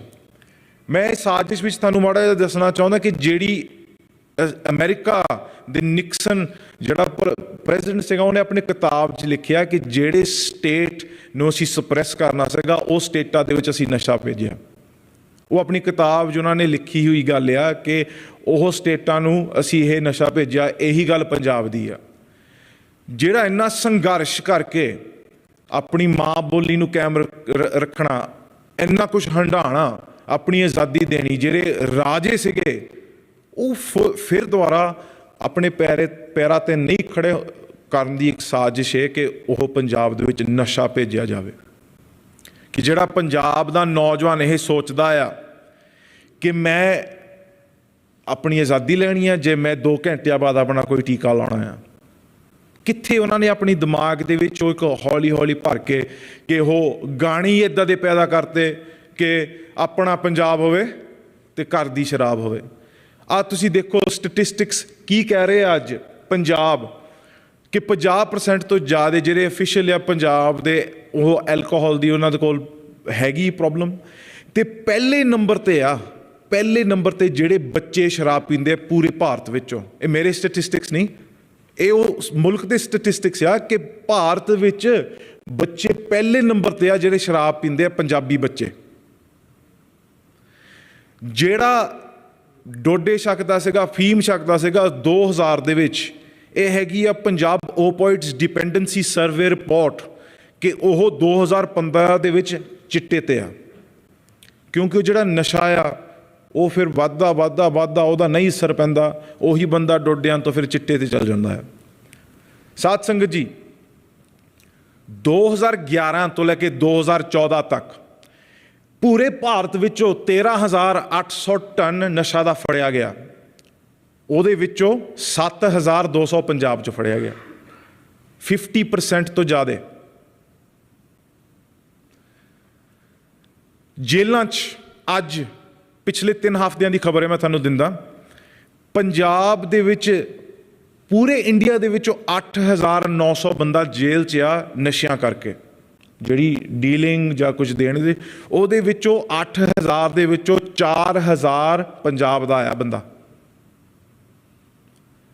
ਤੁਸੀਂ ਦੇਖ ਸਕਦੇ ਸਟੈਟਿਸਟਿਕਸ, ਮੱਧ ਪ੍ਰਦੇਸ਼, ਉੱਤਰ ਪ੍ਰਦੇਸ਼ ਤੋਂ ਕਿੰਨਾ ਗੁਣਾ ਜ਼ਿਆਦਾ ਪੰਜਾਬ ਦੇ ਨੌਜਵਾਨ ਜੇਲ੍ਹਾਂ 'ਚ ਆ ਨਸ਼ਿਆਂ ਕਰਕੇ। ਤੇ ਜਿਹੜੇ ਗਰੀਬ ਆ, ਜਿਹੜੇ ਨਸ਼ੇ ਨਹੀਂ ਖਰੀਦ ਸਕਦੇ, ਤੇ ਪੰਜਾਬ ਦਾ ਤੁਸੀਂ ਸੜਕਾਂ ਤੇ ਜਾ ਕੇ ਦੇਖੋ, ਉਹ ਭੰਗ ਬੀਜੀ ਹੁੰਦੀ ਆ, ਜਿੱਥੇ ਮਰਜ਼ੀ ਜਾਓ ਉੱਥੇ ਭੰਗ ਮਿਲ ਜਾਂਦੀ ਹੈ ਤੁਹਾਨੂੰ। ਅਗਸਤ ਸਤੰਬਰ ਦੀਆਂ ਰਿਪੋਰਟਾਂ ਇਹ ਮੇਰੀਆਂ ਰਿਪੋਰਟਾਂ ਨਹੀਂ, ਇਹ ਹੈਗੀ ਆ ਆਪਣੇ narcotics NCRB national crime report bureau ਦੀਆਂ ਰਿਪੋਰਟਾਂ। ਤੁਸੀਂ ਪੜ੍ਹ ਲਿਓ 1921 ਦੀਆਂ, 1920 ਦੀਆਂ ਰਿਪੋਰਟਾਂ ਪੜ੍ਹ ਲਓ। ਪੰਜਾਬ ਪਹਿਲੇ ਨੰਬਰ 'ਤੇ ਪੂਰੇ ਭਾਰਤ ਵਿੱਚੋਂ ਡਰੱਗਸ ਐਂਡ ਸਬਸਟੈਂਸਿਸ ਐਕਟ ਦੇ ਵਿੱਚ ਪੰਜਾਬ ਦੇ 40% ਜੇਲ੍ਹਾਂ ਦੇ ਵਿੱਚ ਨਸ਼ਿਆਂ ਦੇ ਉੱਤੇ ਲੱਗੇ ਆ, ਤੇ ਪੰਜਾਬ ਤੀਜੇ ਨੰਬਰ ਦੇ ਉੱਤੇ ਆ ਜਿੱਥੇ ਓਵਰਡੋਜ਼ ਪੂਰੇ ਭਾਰਤ ਦੇ ਵਿੱਚ। ਉਹ ਮੈਂ ਤੁਹਾਨੂੰ ਇੱਕ 1.5 ਜੀਓਗ੍ਰਾਫੀਕਲ ਏਰੀਆ ਦੀ ਗੱਲ ਦੱਸ ਰਿਹਾ, ਛੋਟਾ ਜਿਹਾ ਸੂਬਾ ਪਰ ਨਸ਼ਿਆਂ ਦੇ ਪਹਿਲੇ ਨੰਬਰ ਤੇ, ਕੈਪੀਟਲ, ਨਸ਼ਿਆਂ ਦਾ ਕੈਪੀਟਲ। ਸਾਧ ਸੰਗਤ ਜੀ, ਅੱਜ ਦੀ ਰਿਪੋਰਟ ਆ, ਅੱਜ ਦੀ ਖਬਰ ਆ ਇਹ ਕਿ ਪਿਛਲੇ 5 ਮਹੀਨਿਆਂ ਦੇ ਵਿੱਚ ਮੁਕਤਸਰ ਦੇ ਵਿੱਚ 14 ਮੌਤਾਂ ਹੋਈਆਂ ਆ ਓਵਰਡੋਜ਼ ਦੀਆਂ। ਅੱਜ ਸਵੇਰ ਦੀ ਖਬਰ ਆ ਇਹ ਕੋਈ ਪੁਰਾਣੀਆਂ ਤੁਹਾਨੂੰ ਕਹਾਵਤਾਂ ਸਤੰਬਰ ਦੀਆਂ, ਤੇ ਅੱਜ ਦੀ ਖਬਰ ਆ ਸਵੇਰ ਦੀ, ਮੈਂ ਹੁਣ ਪਾਈ ਹੈ, ਇੱਥੇ ਬੈਠੇ ਨੇ। ਸੋਸ਼ਲ ਇਸ਼ੂ, ਉਸ ਤੋਂ ਬਾਅਦ ਜਿਹੜੇ ਥੋੜ੍ਹੇ ਬਹੁਤੇ ਬਚ ਜਾਂਦੇ ਆ ਪੰਜਾਬ ਦੇ ਵਿੱਚ, ਉਹਨਾਂ ਨੂੰ ਇਹ ਕਿ ਤੁਸੀਂ ਬਾਹਰ ਜਾਓ, ਇੱਕ ਸੁਪਨਾ ਦੇ ਦਿੱਤਾ ਜਾਏ, ਇੱਕ ਪ੍ਰੋਗਰਾਮਿੰਗ ਹੁੰਦੀ ਆ, ਇੱਕ ਪ੍ਰੋਗਰਾਮਿੰਗ ਇੱਕਦਮ ਹੀ ਨਹੀਂ ਹੁੰਦੀ ਕਿ ਬਾਹਰ ਜਾਓ। ਇਹ ਜਿਹੜੀ ਪ੍ਰੋਗਰਾਮਿੰਗ ਹੁੰਦੀ ਆ, ਇਹ ਫਿਲਮਾਂ ਦੇ ਵਿੱਚ, ਗਾਣਿਆਂ ਦੇ ਵਿੱਚ, ਕਿ ਬਾਹਰ ਤਾਂ ਤੁਹਾਨੂੰ ਇੱਦਾਂ ਦੀ ਜ਼ਿੰਦਗੀ ਆ।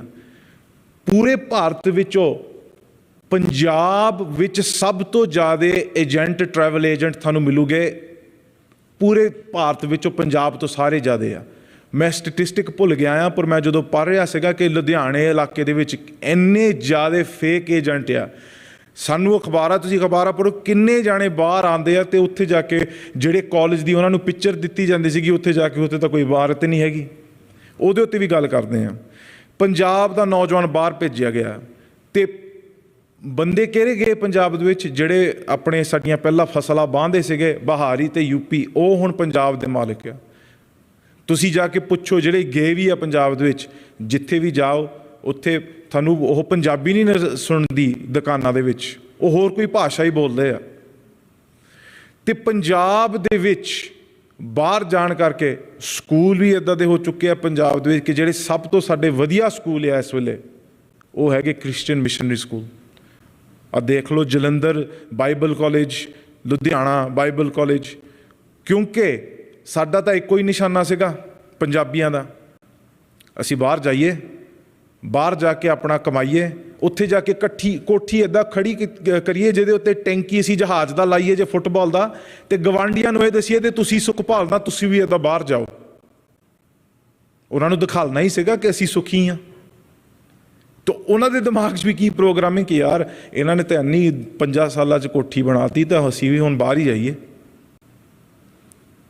ਪਰ ਜਦੋਂ ਤੁਸੀਂ ਮੈਂ ਬਜ਼ੁਰਗਾਂ ਨਾਲ ਜਦੋਂ ਗੱਲ ਕੀਤੀ, ਮੈਂ ਆਪਣੇ ਬਜ਼ੁਰਗਾਂ ਨਾਲ ਜਦੋਂ ਗੱਲ ਕੀਤੀ, ਉਹ ਇੱਥੇ ਕਦੀ ਰਹਿਣ ਨਹੀਂ ਆਏ ਸੀਗੇ। ਉਹਨਾਂ ਦਾ ਨਿਸ਼ਾਨਾ ਹੀ ਸੀਗਾ ਇੱਥੇ ਆ ਕੇ ਕਮਾ ਕੇ ਮੁੜ ਕੇ ਆਪਣੇ ਘਰ ਹੀ ਜਾਣਾ।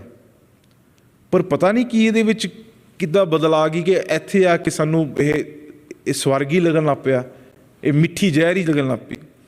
ਆ ਪਿਛਲੇ 10 ਸਾਲਾਂ ਦੇ ਵਿੱਚ UN office drugs and crime report ਦੀ ਉਹਨਾਂ ਨੇ 20,000 ਪੰਜਾਬ ਦੇ ਨੌਜਵਾਨ ਹਰੇਕ ਐਨੂਅਲੀ ਦੀ ਰਿਪੋਰਟ ਲਿਖੀ ਹੈ ਕਿ ਇਲੀਗਲ ਤੌਰ ਦੇ ਉੱਤੇ ਬਾਹਰ ਜਾਣ ਦੀ ਕੋਸ਼ਿਸ਼ ਕਰ ਰਹੇ ਆ। ਪਰ ਇਹ ਜਿਹੜਾ ਫਿਗਰ ਆ, ਇਹ ਮੈਂ ਤੁਹਾਨੂੰ ਕਹਿ ਸਕਦਾ ਇਹ ਬਹੁਤ ਅੰਡਰ ਐਸਟੀਮੇਟਡ ਫਿਗਰ ਆ, ਕਿਉਂਕਿ ਇਹਦੇ ਨਾਲੋਂ ਲੱਖਾਂ ਦੇ ਹਿਸਾਬ ਦੇ ਨਾਲ ਜਾ ਰਹੇ ਆ ਹਰੇਕ ਸਾਲ। 20,000 ਇੰਡਸਟਰੀ ਪੰਜਾਬ ਤੋਂ ਬਾਹਰ ਭੇਜੀ ਗਈ ਪਿਛਲੇ 10 ਸਾਲਾਂ ਦੇ ਵਿੱਚੋਂ।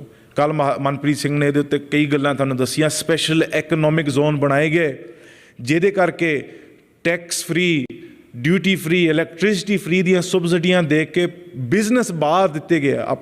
ਆਪਣੇ ਸਪੀਕਰ ਸਾਹਿਬ ਨੇ ਉਹਨਾਂ ਵੀ ਤੁਹਾਨੂੰ ਇੱਕ ਐਗਜ਼ਾਮਪਲ ਦਿੱਤੀ ਸੀਗੀ ਕਿ ਉੱਥੇ ਜਿਹੜਾ ਬਿਜ਼ਨਸ 13% ਟੈਕਸ ਪੰਜਾਬ ਤੋਂ ਬਾਹਰ ਕੱਟਿਆ ਜਾਂਦਾ ਆ ਅਤੇ ਪੰਜਾਬ ਵਿੱਚ ਲਾਇਆ ਜਾਂਦਾ ਆ।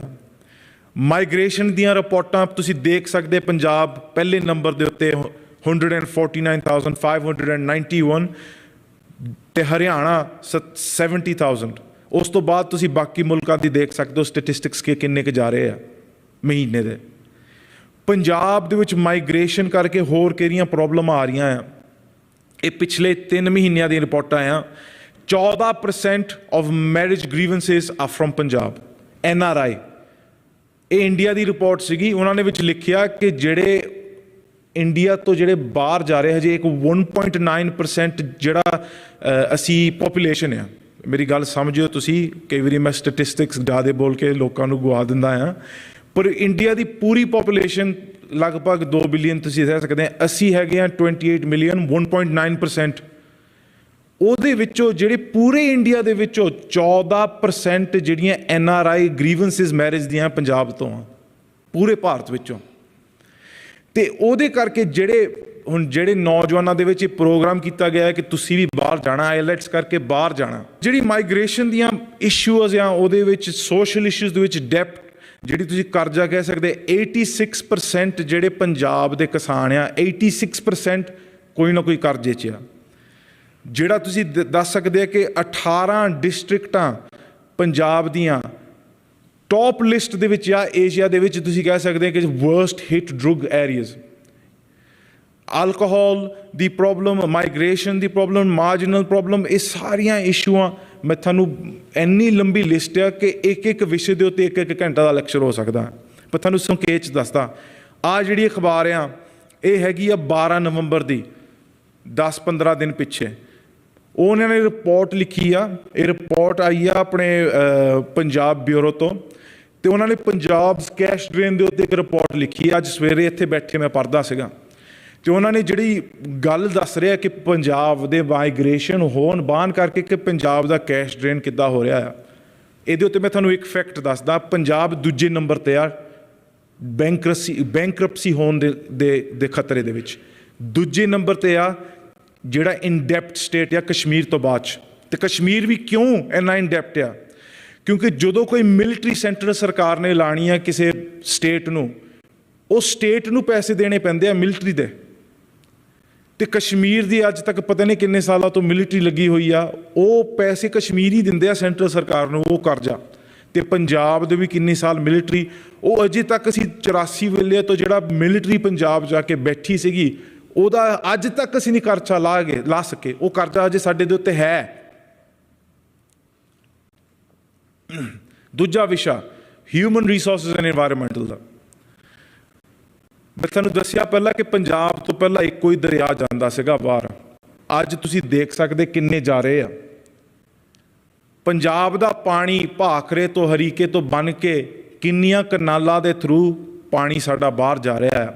ਆ ਪਿਛਲੇ 2 ਮਹੀਨਿਆਂ ਦੀ ਖਬਰ ਆ ਪੰਜਾਬ ਦੇ ਬਜਟ ਬਾਰੇ, ਸ਼ਾਇਦ ਤੁਸੀਂ ਪੜ੍ਹਿਆ ਹੋਊਗਾ। 780 ਕਰੋੜ ਪੰਜਾਬ ਦਾ ਬਜਟ ਰਾਜਸਥਾਨ ਕਨਾਲ ਨੂੰ ਲਾਈਨ ਵਾਸਤੇ ਲਾਇਆ ਗਿਆ। ਸਾਡਾ ਬਜਟ ਕਨਾਲ ਲਾਈਨ ਕਰਨ ਨੂੰ, ਜਿਹੜੀ ਸਾਡਾ ਪਾਣੀ ਰਾਜਸਥਾਨ ਨੂੰ ਜਾਣ ਵਾਸਤੇ ਸਾਡਾ ਬਜਟ ਲਾਇਆ ਗਿਆ। ਪੰਜਾਬ ਦੇ ਵਿੱਚੋਂ ਜਿਹੜਾ 75% ਜਿਹੜਾ 17.17 ਮਿਲੀਅਨ ਏਕੜ ਫੀਟ ਪੰਜਾਬ ਤੋਂ ਪਾਣੀ ਜਾ ਰਿਹਾ, 75% ਹੋਰ ਸਟੇਟਾਂ ਨੂੰ ਜਾ ਰਿਹਾ ਆ। ਜਿਹਦੇ ਕਰਕੇ ਆ ਤੁਸੀਂ ਫੈਕਟ ਦੇ ਸਕਦੇ, ਪੰਜਾਬ ਸਟੇਟ ਕਮਿਸ਼ਨ ਦਾ ਫੈਕਟ ਆ, ਆਹ ਜਿਹੜੀ ਬਾਟਮ ਲੈਫਟ ਹੈਂਡ ਸਾਈਡ ਦੇ ਉੱਤੇ ਫੈਕਟ ਹੈ, ਤੁਸੀਂ ਦੇਖ ਸਕਦੇ ਗਰਾਊਂਡ ਲੈਵਲ 1990 ਤੋਂ 2006 ਤੱਕ ਕਿੰਨਾ ਡਿੱਗਦਾ ਜਾ ਰਿਹਾ ਆ।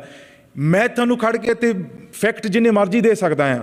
2002 ਤੋਂ ਲੈ ਕੇ 2006 ਤੱਕ 109 ਕਿਊਬਿਕ ਕਿਲੋਮੀਟਰ ਫੀਟ, ਤੁਸੀਂ ਸਮਝੋ ਕਿ ਕਿੰਨਾ ਕਿਊਬਿਕ ਕਿਲੋਮੀਟਰ ਫੀਟ ਹੁੰਦਾ। 1 ਕਿਲੋਮੀਟਰ ਕਿਊਬਿਕ ਫੀਟ ਦਾ ਪਾਣੀ ਪੰਜਾਬ ਦੇ ਜ਼ਮੀਨ ਉਹ ਨਿਕਲਿਆ ਆ ਜਿੰਨਾ ਡੈਡ ਸੀ ਭਰ ਸਕਦੀ ਹੈ। ਤੁਸੀਂ ਡੈਡ ਸੀ ਪਾ ਕੇ ਦੇਖੋ, ਇਜ਼ਰਾਈਲ ਦੇ ਵਿੱਚ ਡੈਡ ਸੀ ਆ, ਇੰਨਾ ਪੰਜਾਬ ਦਾ ਹੇਠਲਾ ਪਾਣੀ ਆ 6 ਸਾਲਾਂ 'ਚ ਨਿਕਲਿਆ ਸੀ।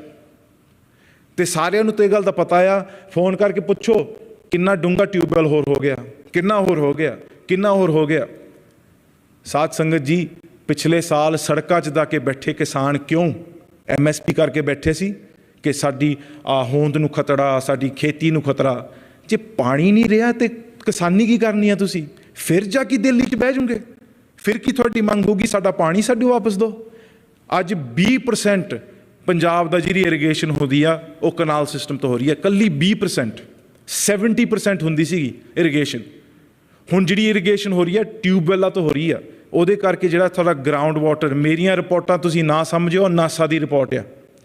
ਨਾਸਾ ਨੇ ਇਮੇਜਰੀ ਕੀਤੀ, ਗਰਾਊਂਡ ਲੈਵਲ ਦੀ ਦਿੱਤੀ, ਤੇ ਪੰਜਾਬ ਨੂੰ ਉਹਨਾਂ ਨੇ ਕਿਹਾ ਇੱਕ ਰੈੱਡ ਜ਼ੋਨ ਦੇ ਵਿੱਚ ਆ, ਇਹ will become a desert in 15 to 20 years। ਮੇਰੀ ਕਹਿ ਨਹੀਂ, ਉਹਨਾਂ ਦੀ ਰਿਪੋਰਟਾਂ ਜਾ ਕੇ ਪੜ੍ਹਿਓ। ਐਕਸਪਰਟਾਂ ਦੀ ਕੀ ਗੱਲ ਆ? 37% ਡੀਕਲਾਈਨ, ਇਹਦੇ ਵਿੱਚ 80% ਇਜ਼ ਇਨ ਰੈੱਡ ਜ਼ੋਨ। ਉਹਦੇ ਕਰਕੇ ਪੰਜਾਬ ਦੇ ਜਿਹੜੀ ਹੇਠਲਾ ਪਾਣੀ ਕੱਢਣ ਕਰਕੇ ਜਿਹੜਾ ਡੂੰਘਾ ਪਾਣੀ ਉਹਦੇ ਵਿੱਚ ਇੱਦਾਂ ਦੇ ਤੱਤ ਆ, ਤੁਸੀਂ ਦੇਖ ਸਕਦੇ ਹੋ ਕਿ ਪੰਜਾਬ ਹੈਗਾ ਪਹਿਲੇ ਨੰਬਰ ਦੇ ਉੱਤੇ, ਪੂਰੇ ਭਾਰਤ ਵਿੱਚੋਂ ਪਹਿਲੇ ਨੰਬਰ 'ਤੇ ਯੂਰੇਨੀਅਮ, ਜਿਹਦੇ ਕਰਕੇ ਪਾਣੀ ਦੇ ਵਿੱਚੋਂ ਯੂਰੇਨੀਅਮ ਲੱਭ ਰਿਹਾ ਆ। ਇਹ ਹੈਗੀ ਆ ਆਪਣੇ ਰਿਚਮੰਡ ਕੋਇਓਟੀ ਦੀ ਜਿਹੜੀ ਰਿਪੋਰਟ ਆ, ਉਹਨੇ ਆ ਕੇ ਕਿਹਾ ਕਿ over pumping of ground water causes decline in water levels. This includes the oxidation conditions ਔਰ uranium enriched shallow ground water. ਇਹਦੇ ਵਿੱਚੋਂ ਤੁਸੀਂ ਦੇਖ ਸਕਦੇ ਆ ਭਾਰਤ ਦੇ ਜਿਹੜਾ ਯੂਰੇਨੀਅਮ ਕਰਕੇ ਸਾਡੇ ਉੱਤੇ ਸਿਹਤ ਦੇ ਉੱਤੇ ਕੀ ਕੁਝ ਹੋ ਰਿਹਾ ਆ। ਆ ਇੱਕ ਪਿੰਡ ਆ ਸਾਧ ਸੰਗਤ ਜੀ, ਇਹ ਫਰੀਦਕੋਟ ਫਜ਼ਲ ਖਲਾ ਦੇ ਨਾਲ ਇੱਕ ਪਿੰਡ ਆ, ਜਿਹਦੇ ਕਰਕੇ ਹਰੇਕ ਘਰ ਦੇ ਵਿੱਚ ਕੋਈ ਵੀਲ ਚੇਅਰ ਆ, ਹਰੇਕ ਘਰ ਦੇ ਵਿੱਚ ਕੋਈ ਨਾ ਕੋਈ ਅੰਨਾ ਹੋ ਰਿਹਾ ਆ ਪਾਣੀ ਕਰਕੇ। ਇਹ ਪੰਜਾਬ, ਜੋ ਰੰਗਲਾ ਪੰਜਾਬ, ਜਿਹਦੀ ਮਿੱਟੀ ਕਹਿੰਦੇ ਸੀਗੇ ਉਹ ਸੋਨੇ ਵਰਗੀ, ਜਿਹਦੀ ਖੁਰਾਕ ਖਾ ਕੇ 6-6 ਫੁੱਟ ਦੇ ਗੱਭਰੂ ਪੈਦਾ ਹੁੰਦੇ ਸੀਗੇ, ਉਹ ਅੱਜ ਪੰਜਾਬ ਡਿਸੇਬਿਲਿਟੀ ਦਾ ਘਰ ਬਣ ਰਿਹਾ ਆ, ਉਹ ਪਾਣੀ ਕਰਕੇ। ਕਿਉਂ? ਜਿਹੜਾ ਪਾਣੀ ਤੁਸੀਂ ਪਹਿਲਾਂ ਫਰੈਸ਼ ਆਉਂਦਾ ਸੀਗਾ, ਦਰਿਆਵੀ ਪਾਣੀ, ਉਹ ਦਰਿਆਵੀ ਪਾਣੀ ਤਾਂ ਬੰਨ੍ਹ ਦਿੱਤਾ ਬਾਹਰ। ਹੁਣ ਤੁਸੀਂ ਪਾਣੀ ਕਿਹੜਾ ਪੀ ਰਹੇ ਆ? ਉਹ ਜ਼ਮੀਨ ਦਾ ਹੇਠਲਾ ਪਾਣੀ ਕੱਢ ਕੇ ਪੀ ਰਹੇ ਆ। ਜਿਹੜੀਆਂ ਸਪਰੇਆਂ ਤੁਸੀਂ ਫਸਲਾਂ 'ਤੇ ਮਾਰਦੇ ਆ, ਉਹ ਪਾਣੀ 'ਚ ਜਾ ਕੇ ਵਸ ਜਾਂਦੀਆਂ ਆ। ਜਿਹੜਾ ਹੋਰ ਕੁਛ, ਜਿਹੜੀ ਤੁਹਾਡੀ ਕਿਸਾਨੀ ਵੀ ਸੀਗੀ, ਇਰੀਗੇਟ ਵਿੱਚ ਵਰਤੀਆਂ ਜਾਂਦੀਆਂ ਸੀਗੀਆਂ। ਇਸ ਸਾਲ ਦੀਆਂ ਆਪਣੇ ਅਖਬਾਰਾਂ ਆ, ਰਿਪੋਰਟਾਂ ਆ, Punjab is the highest level of arsenic found in the water in the whole of India. ਮੈਨੂੰ ਤੁਹਾਨੂੰ ਬਾਹਲੀ ਸਮਝਾਉਣ ਦੀ ਲੋੜ ਨਹੀਂ ਹੈਗੀ, ਬਸ ਆਰਸਨਿਕ ਦਾ ਪਤਾ ਕਰਕੇ ਦੇਖ ਲਓ ਕਿ ਆਰਸਨਿਕ ਹੁੰਦਾ ਕੀ ਆ। ਆਰਸਨਿਕ ਉਹ ਕੈਮੀਕਲ ਉਸ ਚੀਜ਼ਾਂ 'ਚ ਵਰਤਿਆ ਜਾਂਦਾ ਜਿਹੜੀ ਕੈਮੀਕਲ ਵਾਰਫੇਅਰ ਦੇ ਵਿੱਚ ਵਰਤੀ ਜਾਂਦੀ ਆ ਲੋਕਾਂ ਨੂੰ ਮਾਰਨ ਵਾਸਤੇ। ਆ ਜਿਹੜਾ ਨੌਜਵਾਨ ਸੀਗਾ, ਇਹਦੇ ਉੱਤੇ ਅਸੀਂ ਆਪਣੀ ਪੇਜ ਦੇ ਉੱਤੇ ਵੀਡੀਓ ਪਾਈ ਆ। ਇਹਨੂੰ ਹੈਪੇਟਾਈਟਿਸ ਪੀਲੀਆ ਦੀ ਬਿਮਾਰੀ ਹੋ ਗਈ ਸੀਗੀ ਪਾਣੀ ਕਰਕੇ, ਅਤੇ ਇਹਨੇ ਇੱਕ ਬਹੁਤ ਵਧੀਆ ਇੰਟਰਵਿਊ ਦਿੱਤੀ ਕਿ ਮੈਂ ਜਵਾਨ ਹੁੰਦਾ ਸੀਗਾ, ਜਿਮ ਜਾਂਦਾ ਹੁੰਦਾ ਸੀਗਾ, ਅਤੇ ਮੈਂ ਪਾਣੀ ਕਰਕੇ ਸਾਡਾ ਪਿੰਡ ਹੀ ਪੂਰੇ ਪੀਲੀਆ ਬਿਮਾਰੀ ਦੇ ਨਾਲ ਭਰਿਆ ਆ। ਇੰਟਰਵਿਊ ਤੋਂ ਬਾਅਦ ਵਿਚਾਰਾ ਇਹ 4 ਹਫ਼ਤੇ ਬਾਅਦ ਮਰ ਗਿਆ। ਅਤੇ ਇਹਦੀ ਇੰਟਰਵਿਊ ਸੁਣਨ ਵਾਲੀ ਹੈ, ਰੋਂਦਾ ਇੰਟਰਵਿਊ ਦੇ ਵਿੱਚ, ਕਿ ਪੰਜਾਬ, ਅਸੀਂ ਤਾਂ ਬਾਹਰ ਲੋਕਾਂ ਨੂੰ ਕਹੀਦਾ ਸੀਗਾ ਕਿ ਆਹ ਪਿੰਡ ਦਾ ਪਾਣੀ ਇਹਦੇ ਵਰਗਾ ਹੈ ਹੀ ਨਹੀਂ ਕੋਈ।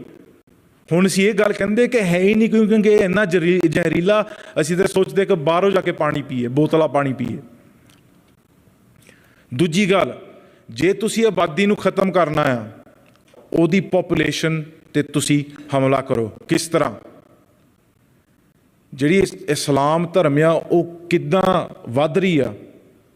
ਇਹ ਇੱਕ ਕਾਲ ਤੱਕ ਦਾ ਵੀ ਹੁਕਮ ਆਇਆ ਸੀਗਾ ਕਿ ਹਰੇਕ ਘਰ ਨੂੰ 4-4 ਬੱਚੇ ਲੈਣੇ ਪੈ ਰਹੇ ਆ। ਮੈਂ ਮਨਪ੍ਰੀਤ ਨਾਲ ਕੱਲ੍ਹ ਹੱਸਦਾ ਗੱਲ ਕਰ ਰਿਹਾ ਸੀਗਾ ਕਿ ਇਹ ਸਾਡਾ ਹੁਕਮ ਹੈ ਕਿ ਜੇ ਤੁਸੀਂ ਆਬਾਦੀ ਵਧਾਉਣੀ ਹੈ, ਤੁਸੀਂ ਆਪਣੀ ਪੋਪੂਲੇਸ਼ਨ ਵਧਾਓ। ਅਤੇ ਪੰਜਾਬ ਦੀ ਜਿਹੜੀ ਪੋਪੂਲੇਸ਼ਨ ਦਾ ਕੀ ਹਾਲ ਹੈ ਇਸ ਵੇਲੇ, ਮੈਂ ਤੁਹਾਨੂੰ ਦੱਸਦਾ।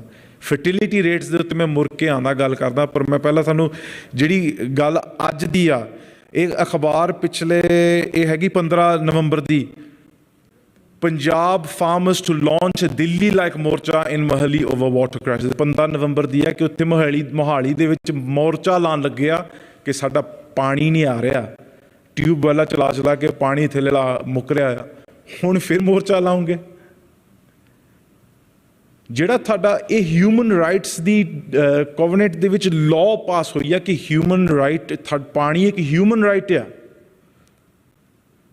ਅਤੇ ਉਹ ਪਾਣੀ ਜਿਹੜਾ ਤੁਹਾਡਾ ਮਨੁੱਖੀ ਅਧਿਕਾਰ ਆ, ਜਿਹਦੇ ਕਰਕੇ ਇੰਟਰਨੈਸ਼ਨਲ ਲਾਅ, ਰਿਪੇਰੀਅਨ ਲਾਅ ਲਿਖਿਆ ਗਿਆ ਆ ਕਿ ਜਿੱਥੇ ਪਾਣੀ ਜਾਂਦਾ ਆ, ਜਿਸ ਪਾਣੀ ਜਾਣ ਕਰਕੇ ਕਿਸ ਨੂੰ ਕੁਦਰਤੀ ਨੁਕਸਾਨ ਹੋ ਸਕਦਾ ਆ, ਉਹ ਪਾਣੀ ਉਹਨਾਂ ਦਾ ਆ, ਉਹਨਾਂ ਦਾ ਮਨੁੱਖੀ ਅਧਿਕਾਰ ਆ ਉਸ ਪਾਣੀ ਦੇ ਉੱਤੇ। ਉਹ ਪੰਜਾਬ ਜਿਹੜੀ 5 ਦਰਿਆਵਾਂ ਦੀ ਧਰਤੀ ਆ, ਉਹ ਅੱਜ 5 ਦਰਿਆ ਤਾਂ ਰਹੇ ਨਹੀਂ, ਪਰ ਉਹ ਦਰਿਆ ਦੇ ਅਧਿਕਾਰ, ਉਹ 5 ਦਰਿਆਵਾਂ ਦੀ ਧਰਤੀ ਦੇ ਉਹਨਾਂ ਦਾ ਅਧਿਕਾਰ ਆ ਉਹਦੇ ਉੱਤੇ। ਪਰ ਸੈਂਟਰਲ ਸਰਕਾਰ ਨੇ ਜਿਹੜੀ ਉਹ ਕੌਂਸਟੀਟਿਊਸ਼ਨ 1966 ਦੇ ਵਿੱਚ ਚੇਂਜ ਕੀਤੀ, ਉਹ ਚੇਂਜ ਕਰਕੇ ਉਹ ਅਨਕੌਂਸਟੀਟਿਊਸ਼ਨਲ ਆ ਅਤੇ ਇੰਟਰਨੈਸ਼ਨਲ ਲਾਅ ਦੇ ਮੁਤਾਬਕ ਉਹ ਹੈਗਾ ਗੈਰ ਕਾਨੂੰਨੀ ਜੋ ਕੁਝ ਹੋਇਆ ਹੈ ਪੰਜਾਬ ਦੇ ਨਾਲ। ਮੈਂ ਰਹੀ ਗੱਲ ਇਨਫਰਟੀਲਿਟੀ ਦੀ, ਆਹ ਜਿਹੜਾ ਨਕਸ਼ਾ ਤੁਸੀਂ ਦੇਖ ਸਕਦੇ ਆ, ਕਸ਼ਮੀਰ, ਹਿਮਾਚਲ ਪ੍ਰਦੇਸ਼ ਦੇ ਵਿੱਚ ਫਰਟੀਲਿਟੀ ਜਿੱਥੇ ਨੀਲੇ ਰੰਗ ਦੀ ਆ, ਉਹ ਬਲੂ ਰੰਗ ਦੇ ਵਿੱਚ ਆ, ਉਹਨੂੰ ਲੋ ਫਰਟੀਲਿਟੀ ਕਹਿ ਰਹੇ ਆ। ਆਹ ਨਕਸ਼ਾ ਮੈਂ ਤੁਹਾਨੂੰ ਦਿਖਾਉਣਾ ਚਾਹੁੰਦਾ ਹਾਂ। ਇਹ ਮੇਰੇ ਤੱਤ ਨਹੀਂ ਹੈਗੇ, ਸਰਕਾਰ ਦੇ ਤੱਤ ਆ। ਇਹ 2012 ਤੋਂ 2021 ਦੇ ਜਿਹੜੀ ਫਰਟੀਲਿਟੀ ਰੇਟਸ ਦੀ ਮੈਪ ਆ, ਇਹ ਮੈਂ ਤੁਹਾਨੂੰ ਭੇਜ ਵੀ ਸਕਦਾ ਹਾਂ। ਇਹ ਹੈਗੀ ਆ ਸੱਜੇ ਪਾਸੇ ਤੁਹਾਡੀ ਫਰਟੀਲਿਟੀ ਰੇਟਸ ਦੀ, ਇਹ ਰਾਈਟ ਹੈਂਡ ਸਾਈਡ ਦੇ ਉੱਤੇ ਹੈਗੇ ਤੁਹਾਡੀ ਜੀਓਗ੍ਰਾਫੀਕਲ ਏਰੀਆ ਜਿਹੜੀ ਲਿੰਗੁਇਸਟਿਕਸ ਆ, ਜਿਹਨੂੰ ਹਿੰਦੀ ਬੈਲਟ ਕਹਿੰਦੇ ਆ, ਉਹਦੇ ਵਿੱਚ ਫਰਟੀਲਿਟੀ ਸਭ ਤੋਂ ਹਾਈ ਆ। ਅਤੇ ਜਿਹੜੇ ਇਲਾਕੇ ਦੇ ਵਿੱਚ ਪੰਜਾਬੀ ਨਹੀਂ, ਹਿੰਦੀ ਨਹੀਂ ਬੋਲੀ ਜਾਂਦੀ, ਉਸ ਇਲਾਕਿਆਂ ਦੇ ਵਿੱਚ ਫਰਟੀਲਿਟੀ ਲੋ ਆ। ਹੁਣ ਮੈਂ ਨਹੀਂ ਕਹਿ ਰਿਹਾ ਕਿ ਇਹ ਕੋਈ ਸਾਜ਼ਿਸ਼ ਆ, ਕਿਉਂਕਿ ਮੈਂ ਪ੍ਰੂਵ ਨਹੀਂ ਕਰ ਸਕਦਾ, ਇਹਦਾ ਕੋਈ ਪ੍ਰੂਫ ਨਹੀਂ ਮੇਰੇ ਕੋਲ, ਐਕੈਡੈਮਿਕਸ ਬੇਸਿਸ 'ਤੇ ਕੋਈ ਪ੍ਰੂਫ ਨਹੀਂ। ਮੈਂ ਬਸ ਤੁਹਾਨੂੰ ਕੋਰਿਲੇਸ਼ਨ ਦਿਖਾ ਰਿਹਾ ਹਾਂ। ਇਹਦੇ ਵਿੱਚ ਤੁਸੀਂ ਆਪ ਹੀ ਦੇਖਣਾ ਕਿ ਇਹਦੇ ਵਿੱਚ ਕੋਰਿਲੇਸ਼ਨ ਹੈ ਜਾਂ ਨਹੀਂ। ਜੇ ਕਿਸੇ ਨੂੰ ਕੋਈ ਪ੍ਰੋਬਲਮ ਆ ਨਿਪੁੰਸਕ ਦਾ ਜਾਂ ਕੋਈ ਬੱਚੇ ਪੈਦਾ ਕਰਨ ਦੀ, ਉਹਨਾਂ ਨੂੰ ਹਿੰਦੀ ਸਿੱਖਣੀ ਚਾਹੀਦੀ ਆ। ਹਿੰਦੀ ਸਿੱਖ ਕੇ ਬੱਚੇ ਜ਼ਿਆਦਾ ਹੋ ਜਾਂਦੇ ਆ, ਫਰਟੀਲਿਟੀ ਰੇਟ ਜ਼ਿਆਦਾ ਵੱਧਦੀ ਆ। ਇਹਦੇ ਉੱਤੇ ਤੁਸੀਂ ਆਪ ਸੋਚਣਾ। ਜਿਹੜੀ ਸੈਂਟਰਲ ਸਰਕਾਰ ਦੇ ਵਿੱਚ ਤੁਹਾਡੀ ਬੋਰਡ ਬਣੇ ਹੋਏ ਆ, ਪਿਛਲੇ ਸਾਲ ਦੇ ਵਿੱਚੋਂ ਕਿਹੜੇ ਕਿਹੜੇ ਬੋਰਡ ਤੋਂ ਤੁਹਾਡਾ ਅਧਿਕਾਰ ਲਾਇਆ ਗਿਆ? ਕਿਸਾਨੀ ਬੋਰਡ ਤੋਂ ਤੁਹਾਡੇ ਤੋਂ ਲਾਇਆ ਗਿਆ, ਪੰਜਾਬ BBM ਬੋਰਡ ਤੋਂ ਤੁਹਾਡੇ ਤੋਂ ਲਾਇਆ ਗਿਆ, ਚੰਡੀਗੜ੍ਹ ਯੂਨੀਵਰਸਿਟੀ ਤੋਂ ਖੋਈ ਗਈ, ਐਜੂਕੇਸ਼ਨ ਬੋਰਡ ਤੋਂ ਤੁਹਾਡੇ ਤੋਂ ਲਾਇਆ ਗਿਆ। ਤੁਹਾਡਾ ਤਾਂ ਕੋਈ ਸੈਂਟਰਲ ਸਰਕਾਰ ਦੇ ਜਾ ਕੇ ਤੁਹਾਡੀ ਤਾਂ ਕੋਈ ਸਹੀ ਨਹੀਂ ਹੈਗੀ, ਤੁਸੀਂ ਜਾ ਕੇ ਉੱਥੇ ਆਪਣੀ ਗੱਲ ਕਰ ਸਕਣ। ਤੁਸੀਂ ਬੋਰਡ ਦੇ ਉੱਤੇ ਨਹੀਂ ਬੈਠੇ। ਤੀਜਾ, ਹਿਊਮਨ ਰਿਸੋਰਸਿਸ ਐਂਡ ਇਨਵਾਇਰਮੈਂਟਲ ਦੀ ਗੱਲ। ਜਿਹੜਾ ਕਿਸਾਨੀ ਆ ਉਹ ਇੱਕ ਜੂਆ ਆ। ਜਿਹੜਾ ਕਿਸਾਨ ਪਹਿਲਾਂ ਡੀਜ਼ਲ ਲੈਂਦਾ, ਸੀਡ ਲੈਂਦਾ, ਉਹ ਕਰਜ਼ੇ 'ਤੇ ਲੈਂਦਾ। ਉਹ ਇਹ ਆਸ ਕਰਕੇ ਰਹਿੰਦਾ ਕਿ ਯਾਰ ਮੈਂ ਫਸਲ ਤਾਂ ਪਾਉਣ ਲੱਗਾ ਹਾਂ, ਲਾਉਣ ਲੱਗਾ ਹਾਂ, ਬੀਜਣ ਲੱਗਾ ਹਾਂ, ਕੋਈ ਮੀਂਹ ਨਾ ਜ਼ਿਆਦਾ ਪੈ ਜਾਵੇ ਜਾਂ ਘੱਟ ਨਾ ਪੈ ਜਾਵੇ ਜਾਂ ਕੋਈ ਕੀੜਾ ਨਾ ਲੱਗ ਜਾਵੇ। ਇਹ ਪਰੇਸ਼ਾਨੀ ਕਰਕੇ ਉਹ ਆਪਣੇ ਬੱਚਿਆਂ ਵਾਂਗੂ ਉਹ ਫਸਲ ਪਾਲਦਾ ਹੈ ਕਿਸਾਨ। ਅਤੇ ਉਹਦੇ ਕਰਕੇ ਤੁਸੀਂ ਦੇਖ ਸਕਦੇ ਹਾਂ ਜਿਹੜੀ ਪੰਜਾਬ ਦੇ ਵਿੱਚ ਤੁਸੀਂ ਕਹਿ ਸਕਦੇ ਆ, ਇਹ ਉਹਨਾਂ ਦੀ ਆਰਟੀਕਲ ਆ, the Indian state where farmers see the sow of death, ਕਿ ਉੱਥੇ ਕਿਸਾਨ ਖੁਦਕੁਸ਼ੀ ਸਭ ਤੋਂ ਜ਼ਿਆਦਾ ਹੀ ਕਿਉਂਕਿ ਕਰਜ਼ੇ ਹੀ ਇੰਨੇ ਪੰਜਾਬ ਦੇ ਵਿੱਚ। ਕਰਜ਼ੇ ਹੀ ਕਿਉਂ? ਪੰਜਾਬ ਹਰੀ ਕ੍ਰਾਂਤੀ ਦੇ ਵਿੱਚ ਇੱਕ ਐਕਸਪੈਰੀਮੈਂਟਲ ਸਟੇਟ ਦੇ ਨਾਲ ਵਰਤਿਆ ਗਿਆ। ਉੱਥੇ ਪਹਿਲਾਂ ਕੀੜੇ ਮਾਰ ਦਵਾਈਆਂ, ਫਰਟੀਲਾਈਜ਼ਰ ਪਹਿਲਾਂ ਮੁਫਤ ਜਾ ਕੇ ਦਿੱਤੀਆਂ ਗਈਆਂ। ਤੁਸੀਂ ਦੇਖੋ ਕਿੰਨਾ ਤੁਹਾਡਾ ਵਾਧਾ ਹੁੰਦਾ। ਉਹ ਜਿੱਦਾਂ ਅੱਜ ਪੰਜਾਬ ਦੇ ਨੌਜਵਾਨਾਂ ਨੂੰ ਨਸ਼ਾ ਲੱਗਾ ਆ, ਉੱਦਾਂ ਹੀ ਧਰਤੀ ਨੂੰ ਨਸ਼ਾ ਲੱਗਾ ਆ। ਉਹ ਫਾਇਦਾ ਕਿ ਜੇ ਪੰਜਾਬ ਜ਼ਿਆਦਾ ਬੀਜੂਗਾ ਤਾਂ ਸਾਨੂੰ ਜ਼ਿਆਦਾ ਅੰਨਦਾਤਾ ਆਊਗਾ। ਉਹਦੇ ਕਰਕੇ ਸੋਇਲ ਫਰਟੀਲਿਟੀ ਦੀਆਂ ਜਿਹੜੀਆਂ ਰਿਪੋਰਟਾਂ ਤੁਸੀਂ ਦੇਖ ਲਓ, ਪੰਜਾਬ ਦੀ ਜਿਹੜੀ ਸੋਇਲ ਫਰਟੀਲਿਟੀ ਮਰ ਰਹੀ ਆ। ਇਹ ਮੈਂ ਕੱਲ੍ਹ ਗੱਲ ਕਰ ਰਿਹਾ ਸੀਗਾ ਆਪਣੇ ਭੈਣ ਜੀ ਉਹਨਾਂ ਦੇ ਨਾਲ, ਆਪਣੇ ਮਾਤਾ ਜੈਸੀ ਕੌਰ ਨਾਲ। ਉਹ ਦੱਸ ਰਹੇ ਸੀਗੇ ਕਿ ਜਿਹੜੇ ਯਹੂਦੀ ਆ ਉਹਨਾਂ ਦੇ ਕਾਇਦਿਆਂ ਦੇ ਵਿੱਚ ਲਿਖਿਆ ਆ ਕਿ ਉਹ 7 ਸਾਲ ਜ਼ਮੀਨ 'ਚ ਵੇਚ ਕੇ 7 ਸਾਲ ਬਾਅਦ ਬੀਜਦੇ ਨਹੀਂ। ਅਤੇ ਮੈਂ ਉਹਨਾਂ ਨੂੰ ਦੱਸਦੀ ਸੀ ਕਿ ਪੰਜਾਬ ਜਿਹੜੇ ਤੁਸੀਂ ਬਜ਼ੁਰਗ ਬੈਠੇ, ਤੁਹਾਨੂੰ ਵੀ ਇਹ ਕਾਇਦਿਆਂ ਬਾਰੇ ਯਾਦ ਹੋਊਗਾ ਕਿ 1 ਸਾਲ ਬੀਜਣਾ, 1 ਸਾਲ ਖਾਲੀ ਰੱਖਣਾ, ਦੂਜੇ ਸਾਲ ਹੋਰ ਕੁਛ ਬੀਜਣਾ, ਕਿਉਂਕਿ ਜਿਹੜੇ ਉਹ ਤੱਥ ਹੁੰਦੇ ਆ, ਜਿਹਨੇ ਤੁਸੀਂ ਨਿਊਟ੍ਰੀਐਂਟਸ ਕਹਿੰਦੇ ਆ ਸੋਇਲ ਦੇ ਵਿੱਚ, ਉਹ ਓਵਰ ਯੂਜ਼ ਐਗਜ਼ੌਸਟ ਨਹੀਂ ਹੁੰਦੇ। ਇੱਥੇ ਪੰਜਾਬ ਦੇ ਵਿੱਚ ਦੇਖੋ 3 ਵਾਰੀ ਕੋਈ ਫਸਲ ਲੱਗਦੀ ਆ 3 ਸਾਲ ਦੇ ਵਿੱਚ, ਹਰੇਕ ਸਾਲ ਲਾਉਂਦੇ ਆ। ਕਿਉਂ? ਕਿਉਂਕਿ ਉਹ ਗ੍ਰੀਨ ਰੈਵੋਲੂਸ਼ਨ ਨੇ ਪੰਜਾਬੀਆਂ ਨੂੰ ਗਰੀਡ ਰੈਵੋਲੂਸ਼ਨ ਬਣਾਤਾ। ਅਸੀਂ ਲਾਲਚੀ ਬਣ ਗਏ। ਐਗਰੀਕਲਚਰ ਬੋਰਡ ਦੇ ਉੱਤੇ ਸਾਡੀ ਨੁਮਾਇੰਦਗੀ ਲਾਈ ਗਈ। ਮੁੱਦੇ ਬਹੁਤ ਆ, ਸਾਰੇ ਮੁੱਦੇ ਹੀ ਆ। ਇਹਦੇ ਉੱਤੇ ਗੱਲ ਕਰਨੀ ਫਿਰ ਵੀ 1 ਘੰਟਾ ਲੱਗਣਾ। ਕਿਸਾਨੀ ਦੇ ਉੱਤੇ ਕਿੰਨੇ ਮੁੱਦੇ ਆ ਇਸ ਵੇਲੇ, ਪਰ ਅਸਲ ਦੇ ਵਿੱਚ ਗੱਲ ਇੱਥੇ ਆ ਕੇ ਢੁਕਦੀ ਆ ਕਿ ਸੈਂਟਰਲ ਸਰਕਾਰ ਚਾਹ ਜਾਂ ਨਾ ਚਾਹ ਬਹੁਤ ਕੁਝ ਬਦਲ ਸਕਦੀ ਆ। ਸਾਧ ਸੰਗਤ ਜੀ, ਮੈਂ ਤੁਹਾਨੂੰ ਪੁੱਛਣਾ ਚਾਹੁੰਦਾ, ਤੁਹਾਡੇ ਘਰ 'ਚ ਕੋਈ ਆਵੇ ਅਤੇ ਤੁਹਾਡੇ ਘਰ 'ਚ ਆ ਕੇ ਤੁਹਾਡੀਆਂ ਚੀਜ਼ਾਂ ਚੋਰੀ ਕਰੇ, 1 ਸਾਲ ਤੁਹਾਡੇ ਸੰਘਰਸ਼ ਤੋਂ ਬਾਅਦ ਉਹ ਚੀਜ਼ਾਂ ਤੁਹਾਨੂੰ ਮੁੜ ਕੇ ਦੇ ਦੇਣ, ਤਾਂ ਤੁਸੀਂ ਉਹਨੂੰ ਮੁੰਡਿਆਂ 'ਤੇ ਬਿਠਾ ਕੇ ਉਹਦੀ ਜੈ ਜੈਕਾਰ ਕਰਾਂਗੇ? ਅਤੇ ਫਿਰ ਲੋਕ ਹੀ ਆਪਣੇ ਸਿੱਖੀ ਕਿਉਂ? ਮੋਦੀ ਨੇ ਬਹੁਤ ਵਧੀਆ ਕੰਮ ਕੀਤਾ, 3 ਕਾਨੂੰਨ ਰੱਦ ਕਰਤੇ। ਪਹਿਲਾ ਕਾਨੂੰਨ ਤਾਂ ਉਹਨਾਂ ਹੀ ਬਣਾਏ ਸੀਗੇ, ਬਣਾ ਕੇ ਉਹਨਾਂ ਨੇ ਰੱਦ ਕਰਤੇ। ਅਤੇ ਫਿਰ ਵੀ ਅਸੀਂ ਇੰਨੇ ਦਿਆਲ ਕਿ ਉਹ ਇੰਨਾ ਚੰਗਾ ਕੰਮ ਕੀਤਾ, ਮੋਨੇ ਹੀ ਉਹ ਤਾਂ ਠੀਕ ਹੈ, ਉਹ ਤਾਂ ਵਧੀਆ ਹੈ। ਤੀਜਾ ਮਸਲਾ ਸਿਹਤ। ਜੇ ਮੇਰੇ ਲਫ਼ਜ਼ਾਂ ਦੇ ਵਿੱਚ ਨਹੀਂ ਤੁਹਾਨੂੰ ਵਿਸ਼ਵਾਸ ਹੈਗਾ, ਆਪਣੇ ਫੋਨ ਦੇ ਉੱਤੇ ਖੋਲ੍ਹ ਕੇ ਗੂਗਲ 'ਚ ਲਿਖੋ, ਪੰਜਾਬ ਦਾ ਜ਼ਿਕਰ ਕੁਛ ਨਹੀਂ ਕਰਨਾ, ਕੈਂਸਰ ਟ੍ਰੇਨ, ਤਾਂ ਤੁਹਾਨੂੰ ਆਪ ਹੀ ਪਤਾ ਲੱਗ ਜਾਏਗਾ ਪੰਜਾਬ ਦੇ ਕੈਂਸਰ ਦੇ ਕੀ ਹਾਲਾਤ ਹੈ ਅੱਜ। ਬਠਿੰਡਾ ਤੋਂ ਲੈ ਕੇ ਬੀਕਾਨੇਰ ਤੱਕ 324 ਕਿਲੋਮੀਟਰ ਰਾਤੋਂ ਰਾਤ ਇੱਕ ਟ੍ਰੇਨ ਜਾਂਦੀ ਆ, ਭਰੀ ਹੋਈ ਪੰਜਾਬ ਦੇ ਸਵਾਰੀਆਂ ਦੇ ਨਾਲ, ਕਿ ਉੱਥੇ ਰਾਜਸਥਾਨ ਜਾ ਕੇ ਸਾਡਾ ਜਿਹੜਾ ਹੋ ਸਕਦਾ ਇਲਾਜ ਉਹ ਸਸਤਾ ਹੋਣਾ ਪੰਜਾਬ ਨਾਲੋਂ। ਇਹ ਪਿਛਲੇ 3 ਮਹੀਨਿਆਂ ਦੀ ਰਿਪੋਰਟ ਹੈ, ਮੈਂ ਤੁਹਾਨੂੰ ਦੱਸਦਾ। ਨਹੀਂ, ਹਾਂ, ਮੈਂ ਮੁੜ ਕੇ ਆ ਕੇ ਦੱਸਦਾ ਕਿ ਜੇ ਤੁਸੀਂ ਬਿਮਾਰ ਹੋਣਾ ਆ, ਪੰਜਾਬ 'ਚ ਨਾ ਬਿਮਾਰ ਹੋਇਓ। ਪੰਜਾਬ ਅਤੇ ਦਿੱਲੀ ਪਹਿਲੇ ਨੰਬਰ ਦੇ ਉੱਤੇ ਆ। ਜਿਹੜੀ ਇੱਕ ਰਾਤ ਹੌਸਪੀਟਲ ਵਿੱਚ ਕੱਟਣੀ, ਉਹਦੀ ਕੀਮਤ ਕਿੰਨੀ ਆ, ਤੁਹਾਨੂੰ ਕਿੰਨੇ ਪੈਸੇ ਉੱਥੇ ਲੱਗਦੇ ਆ ਉੱਥੇ ਰਾਤ ਕੱਟਣ ਦੇ। ਆ BBC ਦੇ ਉੱਤੇ ਤੁਸੀਂ ਜਾ ਕੇ ਦੇਖ ਸਕਦੇ, Punjab on cancer alert, Punjab on uranium alert, disability alert, cancer train. ਅਤੇ ਆਹ ਅਖਬਾਰ ਜਿਹੜੀ ਮੈਂ 2018-2020 ਦੇ ਵਿੱਚ ਇੱਕ ਅਖਬਾਰ ਲਿਖੀ ਗਈ ਕਿ ਪੰਜਾਬ ਦੇ 9 ਪੈਸਟੀਸਾਈਡਸ ਬੈਨ ਕੀਤੇ ਗਏ, ਕਿਉਂਕਿ ਉਹ ਪੈਸਟੀਸਾਈਡ ਪੰਜਾਬ 'ਚ ਅੱਜ ਤੱਕ ਚੱਲਦੇ ਸੀਗੇ, ਅੱਜ ਚੱਲਦੇ ਵੀ ਆ। ਜਿਹੜੇ ਪੈਸਟੀਸਾਈਡ ਵਰਲਡ ਹੈਲਥ ਆਰਗੇਨਾਈਜੇਸ਼ਨ ਨੇ 1980 ਦੇ ਵਿੱਚ ਯੂਰਪ ਨੇ 2 ਕੰਜ਼ੰਪਸ਼ਨ ਦੇ ਵਿੱਚ ਰੱਖਿਆ ਗਿਆ ਆ, ਉਹ ਅੱਜ ਪੰਜਾਬ 'ਚ ਵਰਤੇ ਜਾ ਰਹੇ ਆ। ਪਿਛਲੇ ਸਾਲ ਦੀ ਖਬਰ ਆ, ਉਹਨਾਂ ਨੇ 9 ਪੈਸਟੀਸਾਈਡ ਨੂੰ ਬੈਨ ਕੀਤਾ ਪੰਜਾਬ ਦੇ ਵਿੱਚ, ਬਾਸਮਤੀ ਵਰਗੇ, ਸ਼ਾਇਦ ਤੁਸੀਂ ਪੜ੍ਹਿਆ ਹੋਊਗਾ। 9 ਪੈਸਟੀਸਾਈਡ ਆ ਬੈਨ ਹੋਇਆ ਪੰਜਾਬ ਦੇ ਵਿੱਚ ਕਿ ਆਹ 9 ਪੈਸਟੀਸਾਈਡ ਬਾਸਮਤੀ ਲਈ ਤੁਸੀਂ ਨਹੀਂ ਵਰਤ ਸਕਦੇ, ਕਿਉਂਕਿ ਅਮਰੀਕਾ ਨੇ ਹੀ ਕਿਹਾ ਸੀਗਾ ਕਿ ਇਹ ਸਾਡੀ ਰੈਗੂਲੇਸ਼ਨ ਨੂੰ ਨਹੀਂ ਮੀਟ ਹੁੰਦੇ। ਅਤੇ ਤੁਸੀਂ ਉਹ ਲਾਅ ਨੂੰ ਪੜ੍ਹੋ, ਉਹਦੇ ਵਿੱਚ ਲਿਖਿਆ ਆ to ban the 9 pesticides on that rice that is being exported। ਅਤੇ ਆਹ ਜਿਹੜੀ ਕੋਟੇਸ਼ਨ ਦੇ ਵਿੱਚ ਗੱਲ ਆ, ਤੁਸੀਂ ਪੜ੍ਹ ਲਿਓ ਇੱਕ ਕਿਸਾਨ ਦੀ, ਉਹ ਕਹਿ ਰਿਹਾ ਆ, ਕਹਿੰਦਾ ਕਿ ਤੁਸੀਂ ਉਹਦੇ ਉੱਤੇ ਤਾਂ ਬੈਨ ਲਾਤੀ ਆ ਜਿਹੜੀ ਐਕਸਪੋਰਟ ਹੋਣੀ ਆ, ਪਰ ਜਿਹੜੀ ਇੱਥੇ ਬੀਜ ਕੇ ਖਾਣੀ ਆ ਉਹ ਤਾਂ ਕਹਿੰਦੇ ਕਿ ਤੁਸੀਂ ਜਿੰਨਾ ਮਰਜ਼ੀ ਉਹਦੇ ਉੱਤੇ ਦਵਾਈ ਲਾਓ। ਉਹ ਲਿਖ ਰਿਹਾ, you are saving the foreign nationals from harmful effect of pesticides by sending them safe basmati, where are you when it comes to the health of your own country's nationals? ਕਿ ਆਪਣੇ ਜ਼ਹਿਰ ਖਾਈ ਜਾਓ, ਪਰ ਜਿਹੜੀ ਬਾਹਰ ਭੇਜਣੀ ਆ ਉਹਦੇ ਉੱਤੇ ਆ ਕੀੜੇ ਆ ਦਵਾਈਆਂ ਨਹੀਂ ਲਾਉਣੀਆਂ। ਗੱਲਾਂ ਬਹੁਤ ਆ ਸਾਧ ਸੰਗਤ ਜੀ, ਮੈਂ ਥੋੜ੍ਹਾ ਇਹਨੂੰ ਛੇਤੀ ਜਾਂਦਾ ਹੋਇਆ। ਪੰਜਾਬ ਸਿਹਤ ਦੇ ਵਿੱਚ ਬਲੱਡ ਪ੍ਰੈਸ਼ਰ 'ਤੇ ਨੰਬਰ 1, ਹਾਰਟ ਡਿਜ਼ੀਜ਼ ਦੇ ਉੱਤੇ ਪਹਿਲੇ ਨੰਬਰ 'ਤੇ, ਹਾਈਪਰਟੈਂਸ਼ਨ 'ਤੇ ਪਹਿਲੇ ਨੰਬਰ 'ਤੇ, ਹੈਪੇਟਾਈਟਿਸ 'ਤੇ ਪਹਿਲੇ ਨੰਬਰ 'ਤੇ, 40% ਪੰਜਾਬ ਦੀ ਆਬਾਦੀ ਓਬੀਸ, ਦੂਜੇ ਨੰਬਰ 'ਤੇ ਡਾਇਬੀਟੀਜ਼ ਰਿਲੇਟਿਡ ਡੈਥਸ। ਤੁਸੀਂ ਦੇਖ ਸਕਦੇ ਕਿ ਇੰਨੇ ਛੋਟੇ ਸੂਬੇ ਦੇ ਵਿੱਚ, ਜਿਹਨੂੰ ਰੰਗਲਾ ਪੰਜਾਬ ਕਹਿੰਦੇ ਸੀਗੇ, ਇੰਨੇ ਬਿਮਾਰੀਆਂ ਦਾ ਕੈਪੀਟਲ ਹੈ ਇਸ ਵੇਲੇ। ਮਾਨਸਿਕ ਬਿਮਾਰੀਆਂ ਉਹਦੇ ਉੱਤੇ ਕਿ 1 in 8 ਪੀਪਲ ਪੰਜਾਬ ਦੇ ਵਿੱਚ ਕੋਈ ਮਾਨਸਿਕ ਬਿਮਾਰੀ ਦੇ ਨਾਲ ਸਫਰ ਕਰ ਰਿਹਾ ਆ। ਉਹ 80% ਉਹਨਾਂ ਤੋਂ ਕਦੀ ਉਹਨਾਂ ਨੇ ਕੋਈ ਦਵਾਈ ਨਹੀਂ ਲਈ, ਜੇ ਡਾਕਟਰ ਤੱਕ ਨਹੀਂ ਗਏ, ਕਿਉਂਕਿ ਸਾਡੇ ਪੰਜਾਬੀਆਂ ਦੀ ਇੱਕ ਆਹ ਚੀਜ਼ ਹੈ, ਚਲੋ ਠੀਕ ਹੋ ਜਾਣਾ। ਜਿਹੜੇ ਕਿਸਾਨ ਖੁਦਕੁਸ਼ੀ ਵੀ ਕਰ ਗਏ ਆ ਉਹਨਾਂ ਦੇ ਸਟੈਟਿਸਟੀਕਲ ਰਿਪੋਰਟ ਕਿਉਂ ਨਹੀਂ ਸਹੀ? ਕਿਉਂਕਿ ਪਰਿਵਾਰ ਇਹ ਨਹੀਂ ਕਹਿਣਾ ਚਾਹੁੰਦਾ ਕਿ ਇਹਨੇ ਖੁਦਕੁਸ਼ੀ ਕੀਤੀ ਹੈ, ਕਿ ਕਹਿੰਦਾ ਸੁੱਤਾ ਪਿਆ ਰਹਿ ਗਿਆ, ਦਿਲ ਦਾ ਦੌਰਾ ਪੈ ਗਿਆ। ਸਰਕਾਰ ਵੱਲੋਂ ਫੈਕਟ, ਸਰਕਾਰ ਨੇ ਜਿਹੜੀ ਇਹਦੇ ਉੱਤੇ ਰਿਸਰਚ ਕੀਤੀ ਕਿਸਾਨ ਕਿੰਨੀ ਖੁਦਕੁਸ਼ੀ ਕਰ ਰਹੇ, ਜਾ ਕੇ ਰਿਪੋਰਟ ਪੜ੍ਹ ਲਿਓ। ਕਿਸਾਨ ਸਰਕਾਰ ਨੇ ਕਿਹਾ ਤੇ 3000 ਲੋਕ 2000 ਤੋਂ ਲੈ ਕੇ 2015 ਤੱਕ ਕਿਸਾਨ ਖੁਦਕੁਸ਼ੀ ਹੋਈ।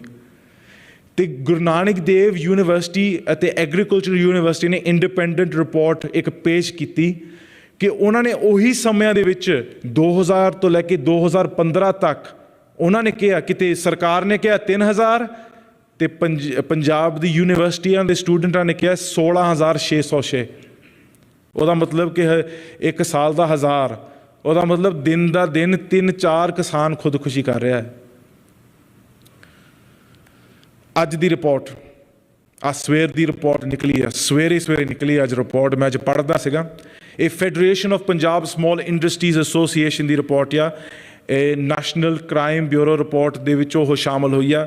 ਉਹਨਾਂ ਨੇ ਪੰਜਾਬ ਦੇ ਸਪੈਸ਼ਲ ਜ਼ਿਕਰ ਕੀਤਾ ਕਿ ਜਿਹੜੇ ਬਿਜ਼ਨਸਮੈਨ ਸੁਸਾਈਡ ਰਾਈਜ਼ ਕਿੱਦਾਂ ਜਾ ਰਿਹਾ ਆ, ਕਿ ਜਿਹੜੇ ਸਮਾਲ ਸਕੇਲ ਇੰਡਸਟਰੀਆਂ ਕਰਕੇ ਪੰਜਾਬ ਦਾ ਸਪੈਸ਼ਲ ਮੈਂਸ਼ਨ ਆ ਉਹਦੇ ਵਿੱਚ ਕਿ ਕੋਵਿਡ ਤੋਂ ਬਾਅਦ ਜਿੰਨੀ ਮਾਨਸਿਕ ਬਿਮਾਰੀ ਆ, ਪਿਛਲੇ ਹਫ਼ਤੇ ਦੀ ਖਬਰ ਆ 20% ਰਾਈਟ ਇਨ ਸਾਈਕੋਟਿਕ ਆਰਡਰਸ ਇਨ ਪੰਜਾਬ। ਇਹ ਮੈਂ ਪੇਜ ਦੇ ਉੱਤੇ ਸਕਰੀਨਸ਼ਾਟ ਕੀਤੀ ਹੈ, ਪਿਛਲੇ ਜਿਹੜੀਆਂ ਹਫ਼ਤੇ ਦੀਆਂ ਸੀ ਰਿਪੋਰਟਾਂ ਪੇਸ਼ ਕੀਤੀਆਂ ਸੀਗੀਆਂ।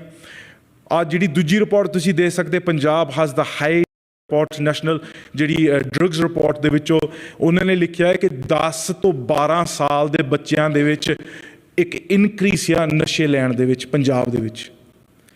44% ਆਫ ਕਨਵਿਕਟਸ ਆਰ ਫਰੋਮ ਪੰਜਾਬ। ਪੂਰੇ ਭਾਰਤ ਵਿੱਚ ਬਿਜ਼ਨਸਮੈਨ ਨੂੰ ਬਾਰੀ ਕਰਕੇ ਉਹਨੇ ਹਾਈ ਕਮਿਸ਼ਨ ਤੱਕ ਰਿਪੋਰਟ ਭੇਜੀ ਕਿ ਇੰਨੀਆਂ ਕੁੜੀਆਂ ਇੱਥੇ ਬੈਠੀਆਂ ਆ ਕਿ ਇਹਨਾਂ ਦਾ ਕੁਝ ਕਰੋ। ਜ਼ਹਿਰੀਲਾ ਪਾਣੀ ਅੱਜ ਸਕੂਲ 'ਚ ਆ ਰਿਹਾ ਇਸ ਵੇਲੇ। ਪੰਜਵਾਂ ਇਸ਼ੂ, ਮਹਾਰਾਜਾ ਰਣਜੀਤ ਸਿੰਘ ਵੇਲੇ ਇੱਕ ਹਿਸਟੋਰੀਅਨ ਗਿਆ, ਉਹਦਾ ਨਾਮ ਸੀਗਾ G.W. ਲੈਟਨਰ। ਉਹਨੇ ਮਹਾਰਾਜਾ ਰਣਜੀਤ ਸਿੰਘ ਦੇ ਪੰਜਾਬ ਬਾਰੇ ਕਿੰਨੀਆਂ ਖੂਬ ਗੱਲਾਂ ਲਿਖੀਆਂ ਕਿ ਘਰ ਘਰ ਦੇ ਵਿੱਚ ਲਾਇਬ੍ਰੇਰੀ ਆ, ਘਰ ਘਰ ਦੇ ਵਿੱਚ ਸਕਾਲਰ ਵਸਿਆ ਆ, ਕਿ ਇਹ ਜਿਹੜੇ ਗੋਰਿਆਂ ਨਾਲੋਂ 100 ਸਾਲ ਅੱਗੇ ਆ ਪਹੁੰਚ ਚੁੱਕੀ ਆ। ਆਸਟ੍ਰੇਲੀਆ ਦੀ ਖਬਰ ਆ, no Australian study visa for Punjab board qualified students। ਉਹਨਾਂ ਨੇ ਰਿਪੋਰਟ ਲਿਖੀ ਜਿਹਦੇ ਵਿੱਚ ਉਹਨਾਂ ਨੇ ਕਿਹਾ ਕਿ ਜਿਹੜਾ ਪੰਜਾਬ ਦਾ 12ਵੀਂ 'ਚ ਪਾਸ, ਇੱਥੇ ਆ ਕੇ ਉਹਦੀ ਕੋਈ ਪੜ੍ਹਾਈ ਨਹੀਂ ਸਾਨੂੰ ਦਿਸਦੀ। ਜਿੱਥੇ ਤੁਸੀਂ ਦੁਨੀਆ ਭਰ ਪਹਿਲੇ ਨੰਬਰ 'ਤੇ ਸੀਗੇ ਪੜ੍ਹਾਈ ਦੇ ਵਿੱਚ, ਅੱਜ ਕੱਲ੍ਹ ਮੁਲਕ ਹੀ ਕਹਿ ਰਿਹਾ ਕਿ ਪੰਜਾਬ ਦੀ ਪੜ੍ਹਾਈ ਨਹੀਂ ਕੋਈ। ਇੱਥੇ ਆ ਕੇ ਜਿਹੜਾ ਪਾਸ ਹੋ ਕੇ ਆਈ ਜਾਂਦਾ, ਪਤਾ ਨਹੀਂ ਕਿੱਦਾਂ ਪਾਸ ਹੋ ਕੇ ਆਉਂਦਾ, ਇੱਥੇ ਤੱਕ ਪੜ੍ਹ ਹੀ ਨਹੀਂ ਹੁੰਦਾ ਉਹਨਾਂ ਤੋਂ। ਜਿੱਥੇ ਐਜੂਕੇਸ਼ਨ ਦੇ ਵਿੱਚ ਮਾਂ ਬੋਲੀ ਦੀ ਗੱਲ, ਜਿੱਥੇ ਅਮਿਤ ਸ਼ਾਹ ਵਰਗੇ ਖੜ ਕੇ ਕਹਿੰਦੇ ਆ ਕਿ 1 nation 1 language, ਕਿ ਇੱਕ ਮਾਂ ਬੋਲੀ ਹੋਣੀ ਚਾਹੀਦੀ ਸਾਡੀ। ਜਿਹੜੇ ਗੁਰਦਾਸ ਮਾਨ ਵਰਗੇ ਕਹਿੰਦੇ ਕਿ ਹਾਂ ਸਾਡੀ ਪੰਜਾਬੀ ਸਾਡੀ ਮਾਸੀ ਆ, ਮੇਰੀ ਮਾਂ ਹਿੰਦੀ ਆ।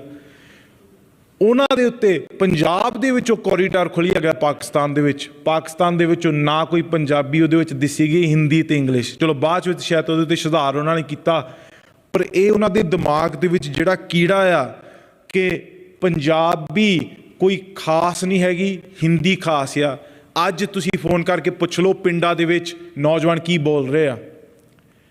ਜਿਹੜਾ ਕਲਚਰ ਆਪਣੇ ਮਾਂ ਬੋਲੀ ਨੂੰ ਭੁੱਲ ਜਾਂਦਾ ਆ, ਉਹਦਾ ਕੀ ਫਿਊਚਰ ਹੋਊਗਾ। ਇੱਕ ਕਹਾਵਤ ਹੈ ਅੰਗਰੇਜ਼ੀ ਦੇ ਵਿੱਚ, your language determines your values determine your behavior and your behavior determines your outcomes and your future। ਜੇ ਤੁਹਾਡੀ ਮਾਂ ਬੋਲੀ ਨਹੀਂ ਤਾਂ ਤੁਹਾਡਾ ਸੱਭਿਆਚਾਰ ਨਹੀਂ, ਤੇ ਤੁਹਾਡਾ ਵਰਤਾਵਾ ਕਿੱਦਾਂ ਦਾ ਹੋਊਗਾ।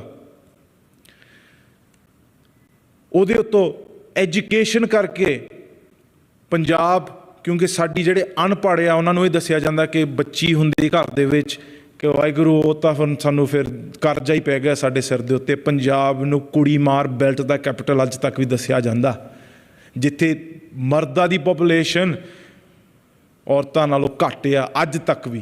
ਕੁੜੀ ਮਾਰ ਬੈਲਟ, ਜਿੱਥੇ ਮਹਾਰਾਜ ਨੇ ਕਿਹਾ ਸੋ ਕਿਉਂ ਮੰਦਾ ਆਖੀਐ, ਜਿੱਤ ਜੰਮੇ ਰਾਜਾਨ, ਉਹੀ ਕੌਮ ਅੱਜ ਕੁੜੀ ਮਾਰ ਦੇ ਕੈਪੀਟਲ ਆ। ਇਹਦੇ ਉੱਤੇ ਸਾਨੂੰ ਬਹੁਤ ਕੰਮ ਕਰਨ ਦੀ ਲੋੜ ਹੈ, ਐਜੂਕੇਸ਼ਨ ਦੇਣ ਦੀ ਲੋੜ ਆ। ਸੈਂਟਰਲ ਬੋਰਡ ਦੇ ਉੱਤੋਂ ਲੈਂਗੁਏਜ, ਪੰਜਾਬੀ ਦੀ ਲੈਂਗੁਏਜ ਖੋਈ ਗਈ, ਫਿਰ ਰੀਇਨਸਟੇਟ ਕੀਤੀ ਗਈ, ਅਤੇ ਪੰਜਾਬ ਦੀ ਜਿਹੜੀ ਮੇਨ ਯੂਨੀਵਰਸਿਟੀ ਆ, ਪੰਜਾਬ ਦੇ ਵੰਡ ਤੋਂ ਪਹਿਲਾਂ ਦੀ ਯੂਨੀਵਰਸਿਟੀ ਆ, ਉਹ ਯੂਨੀਵਰਸਿਟੀ ਪੰਜਾਬ ਤੋਂ ਖੋਈ ਗਈ ਅਤੇ ਸੈਂਟਰਲ ਬੋਰਡ ਨੂੰ ਦਿੱਤੀ ਗਈ। ਸਭ ਤੋਂ ਹੈਰਾਨ ਕੀ ਗੱਲ ਕਿਹੜੀ ਆ ਕਿ ਜਿਹੜੀ ਪੰਜਾਬ ਹਿਸਟਰੀ ਟੈਕਸਟ ਬੁੱਕਸ ਦੀ ਗੱਲ ਆ, ਇਹਦੇ ਉੱਤੇ ਸੰਘਰਸ਼ ਕਾਫੀ ਚੱਲ ਰਿਹਾ ਇਸ ਵੇਲੇ, ਪਰ ਉਹਦੇ ਉੱਤੇ ਆ 5 ਕਿਤਾਬਾਂ ਦੀ ਗੱਲ ਆ। History 1999 SGPC, history of Punjab by Manjit Sodhi, history of Punjab MS Mann, Punjab history Maharaja Ranjit Singh AC Arora, ਅਤੇ ਪੰਜਾਬ AM ਪੌਲ ਦੀ ਲਿਖੀਆਂ ਹੋਈਆਂ ਕਿਤਾਬਾਂ ਜਿਹੜੀ ਅੱਜ 12ਵੀਂ ਕਲਾਸਾਂ ਨੂੰ ਪੜ੍ਹਾਈਆਂ ਜਾਂਦੀਆਂ। ਸ਼ਾਇਦ ਹੁਣ ਉਹਨਾਂ ਦਾ ਕੋਈ ਰਿਪੋਰਟ ਕਰਕੇ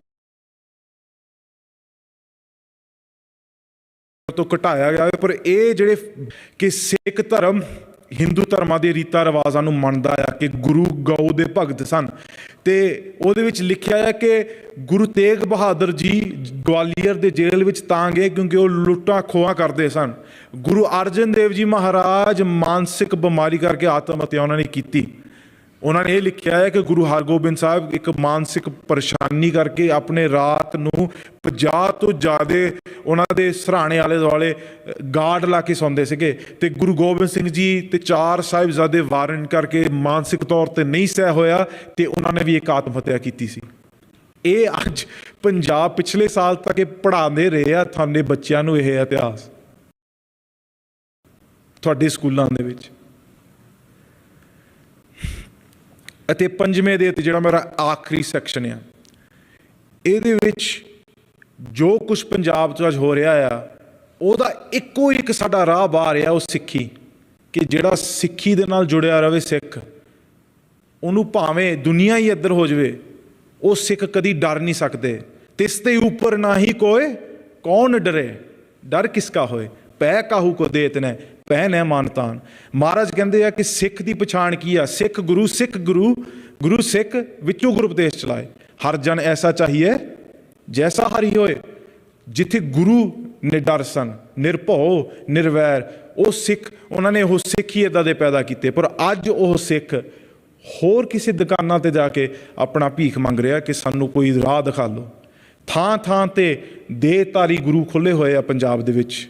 ਜਿੰਨੇ ਪੰਜਾਬ 'ਚ ਇੱਦਾਂ ਦੇ ਦੇਹਧਾਰੀ ਆ, ਫਰੀਜ਼ਰ ਵਾਲਾ ਬਾਬਾ ਅੱਜ ਵੀ ਫਰੀਜ਼ਰ 'ਚ ਬੈਠਾ, ਕਿ ਇਹਨੇ ਪਤਾ ਨਹੀਂ 1-2 ਠਿਕਾਣਾ ਆ। ਬਲਾਤਕਾਰੀਏ ਬਾਰੇ ਤੁਹਾਨੂੰ ਸਾਰਿਆਂ ਨੂੰ ਤਾਂ ਪਤਾ ਹੀ ਹੋਣਾ ਕਿ ਇਹਦੇ ਕੀ ਹਾਲਾਤ ਆ, ਪਰ ਅੱਜ ਵੀ ਆਪਣੇ ਪੰਜਾਬ ਦੇ ਨੌਜਵਾਨ ਉਹਨਾਂ ਦੇ ਡੇਰਿਆਂ 'ਚ ਜਾਂਦੇ ਆ। ਅਤੇ ਸਾਡਾ ਇਤਿਹਾਸ ਬਦਲਿਆ ਜਾ ਰਿਹਾ ਆ। ਸਿੱਖ ਰੈਫਰੈਂਸ ਲਾਇਬ੍ਰੇਰੀ ਚੱਕ ਕੇ ਲੈ ਗਏ, ਹੌਲੀ ਹੌਲੀ ਕਿਤਾਬਾਂ ਥੋੜ੍ਹੀਆਂ ਮੋੜ ਰਹੇ ਆ। ਸਾਨੂੰ ਕੀ ਪਤਾ ਕਿ ਉਹ ਕਿਤਾਬਾਂ ਦੇ ਵਿੱਚ ਕੀ ਬਦਲਾਅ ਉਹਨਾਂ ਨੇ ਕੀਤਾ ਹੋਇਆ। ਸਾਡਾ ਇਤਿਹਾਸ ਬਦਲਿਆ ਜਾ ਰਿਹਾ ਆ।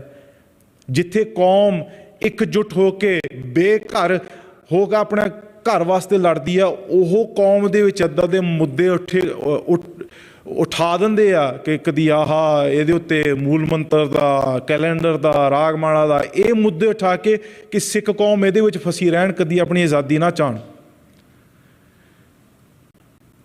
ਪਰ ਸਭ ਤੋਂ ਜ਼ਿਆਦਾ ਜਿਹੜੀ ਨਹੀਂ, ਤੁਹਾਨੂੰ ਸਾਰਾ ਕੁਛ ਦੱਸਦਾ ਦਿੱਤਾ ਕਿ ਇੰਨਾ ਕੁਛ ਹੋ ਰਿਹਾ ਹੈ ਪੰਜਾਬ ਦੇ ਵਿੱਚ, ਉਹ ਸਹਿ ਲੈਂਦੇ ਆ। ਗੁਰ ਕੀ ਨਿੰਦਾ ਸੁਣੇ ਨਾ ਕਾਣ।